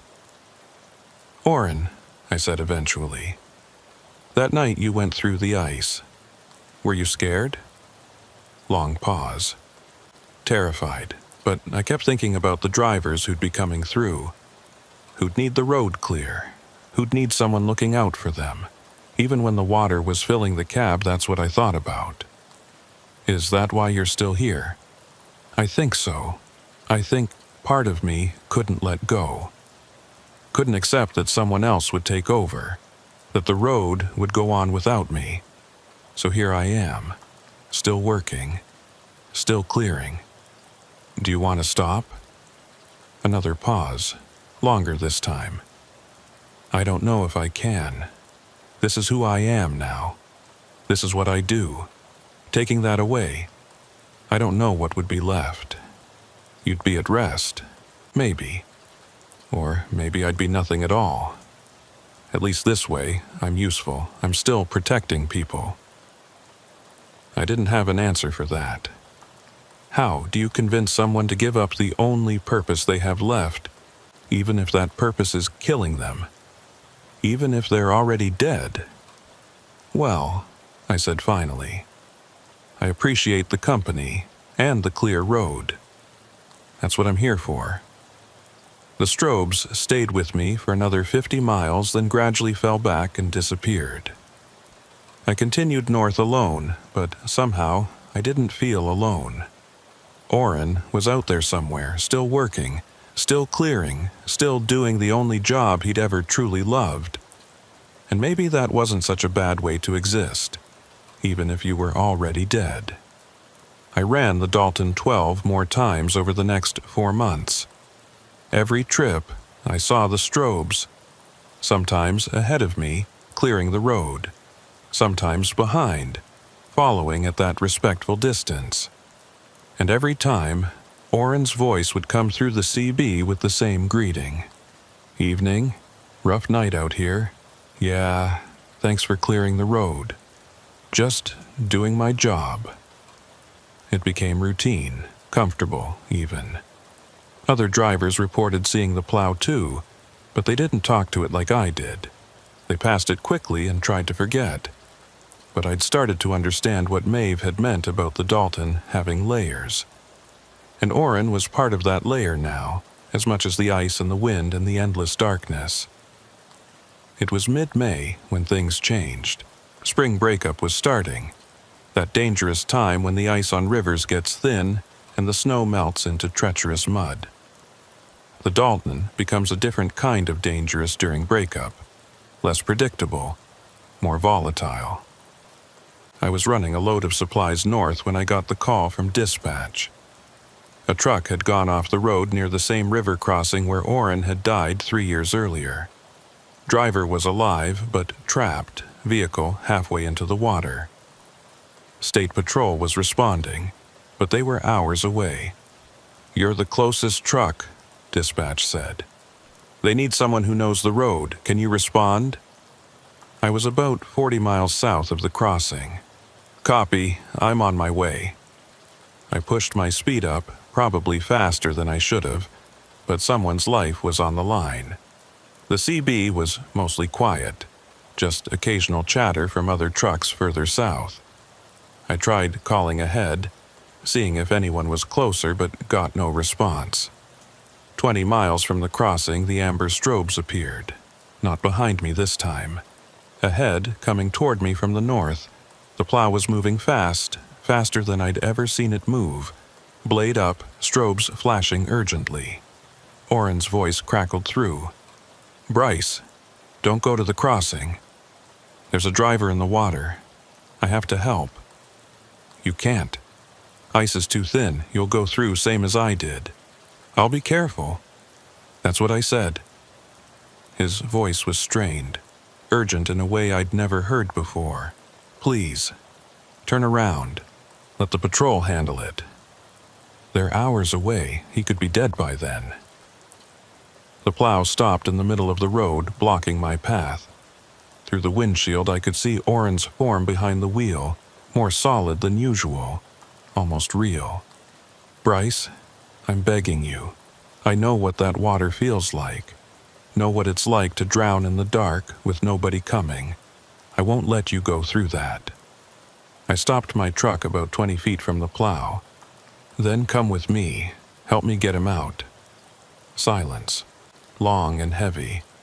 I can't leave this stretch of road. I've tried. Something holds me here between mile marker 220 and 245. I can't go beyond that. The crossing is at 223. You can reach it. Reaching it and helping are different things. I'm not solid anymore, Bryce. I can push snow and stop trucks, but I can't pull someone from the water. Then guide me. Tell me where it's safe. Another pause, then, "You're not going to turn around, are you?" "No." The plow backed up, clearing the road. "Then follow me close. And I mean close. Don't deviate from my tracks, not even a foot." We rolled forward together, my truck behind his plow, moving at maybe 15 miles per hour. The landscape around us was changing, the snow melting into muddy patches, rivulets of water running across the road. "The ice goes bad this time of year," Oren said. "Looks solid, but underneath it's rotten. Step in the wrong place and you drop straight through." "How do you know where it's safe?" "Because I fell through every unsafe spot already. Learned the hard way." We reached the crossing. I could see the other truck now, a Peterbilt like mine, tilted at a 45-degree angle with its cab hanging over the river. The trailer was still on solid ground, but the tractor was halfway in the water, and I could see the driver moving behind the windshield. Oren's plow stopped at the edge of the safe zone. "This is as far as vehicles go. You'll have to walk from here." I grabbed my emergency kit and climbed down, boots sinking into the mud. The air smelled like thaw and rot, that particular spring smell of things frozen, finally starting to decay. "Stay on the raised sections." Oren's voice came through on my handheld CB. "The gravel bars. Avoid anything that looks level or smooth. That's where the water pools and refreezes." I picked my way forward carefully, following his instructions. The truck was about 50 yards from solid ground, and every step felt like walking on eggshells. I could hear water running beneath the ice, a hollow, rushing sound that promised cold and darkness. The driver saw me coming and started shouting, voice muffled by the glass. I couldn't make out the words, but the panic was clear. "I'm coming!" I yelled. "Stay calm!" I was 20 feet away when I heard the crack. Not loud, just a subtle pop, like someone stepping on a twig. But in that moment I knew what it meant. "Move!" Oren's voice screamed through the CB. "Back up now!" I turned and ran, boots slipping in the mud. Behind me, I heard a sound like a gunshot as the ice gave way. I didn't look back, just focused on reaching the gravel bar, on getting to solid ground. I made it with maybe 3 feet to spare, turned around and saw the Peterbilt had shifted, dropped lower, the cab now fully in the water. But the driver was still moving, still trying to get the door open. "I can't reach him," I said into the CB. "The ice between us is gone." "I know." Oren's voice was quiet, resigned.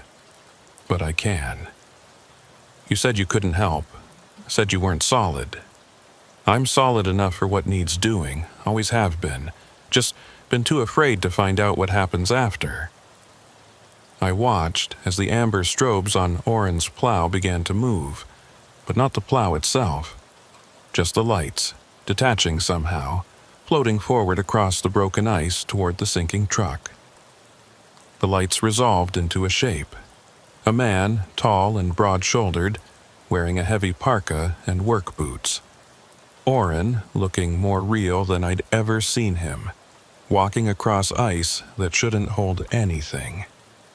He reached the Peterbilt and wrenched the door open with strength that seemed impossible. Reached in and pulled the driver out. A younger guy, maybe 30 years old, soaked and shivering, but alive. Oren carried him back across the ice, stepping on sections that crumbled behind him, moving with purpose and certainty. He reached the gravel bar and set the driver down next to me. "Get him warm," Oren said, his voice clear now, not filtered through CB static. "Hypothermia will kill him faster than the water." I stripped off my jacket and wrapped it around the driver, who was shaking so hard he couldn't speak. "Thank you," I managed, looking up at Oren. He was fading already. I could see through him now, see the landscape beyond his form, but he was smiling. The first genuine smile I'd ever seen on that weathered face. "Feels good," he said. "To help someone for real. Not just clear snow, but actually save a life. Been so long since I did that." "What happens now?" I asked. "Don't know. Maybe I finally get to rest. Maybe I just disappear. Either way, it's better than driving in circles forever." He looked back at his plow, sitting empty on the road. "Take care of the Dalton for me, would you? It's a good road. Dangerous, but good. Deserves someone who understands it." "I will." "And Bryce, thank you. For talking to me like I was still human. For not being afraid. Made these last few months a lot more bearable." I wanted to say more, wanted to ask questions, wanted to know what came next. But Oren was already gone, fading into the spring air like mist under the sun. The amber strobes on his plow flickered once, twice, then went dark. The plow itself began to fade too, becoming translucent. And then it was just gone. No trace it had ever been there except for the tire tracks in the mud and the cleared path it had made. I sat there with the rescued driver, waiting for the state patrol to arrive. It took 2 hours, and in that time the ice on the river broke up completely, massive chunks flowing downstream. If Oren hadn't stopped me, if he hadn't known where to walk, we'd both be in that water now. The patrol took our statements, asked how I'd gotten to the driver across broken ice. I told them I'd walked carefully and gotten lucky. They didn't believe me, but they couldn't prove otherwise. The driver backed up my story, said a stranger had pulled him out, said he owed his life to someone whose face he couldn't quite remember. I drove back to Fairbanks that night, running empty, thinking about Oren. About how he'd spent 3 years doing the job he loved, even after death. About how in the end he'd found a way to make it mean something more than just clearing snow.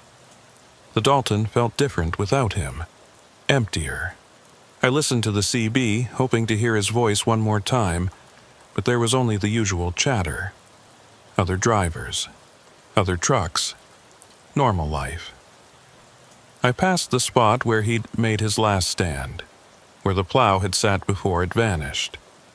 There was nothing there now except road and snow and the endless landscape.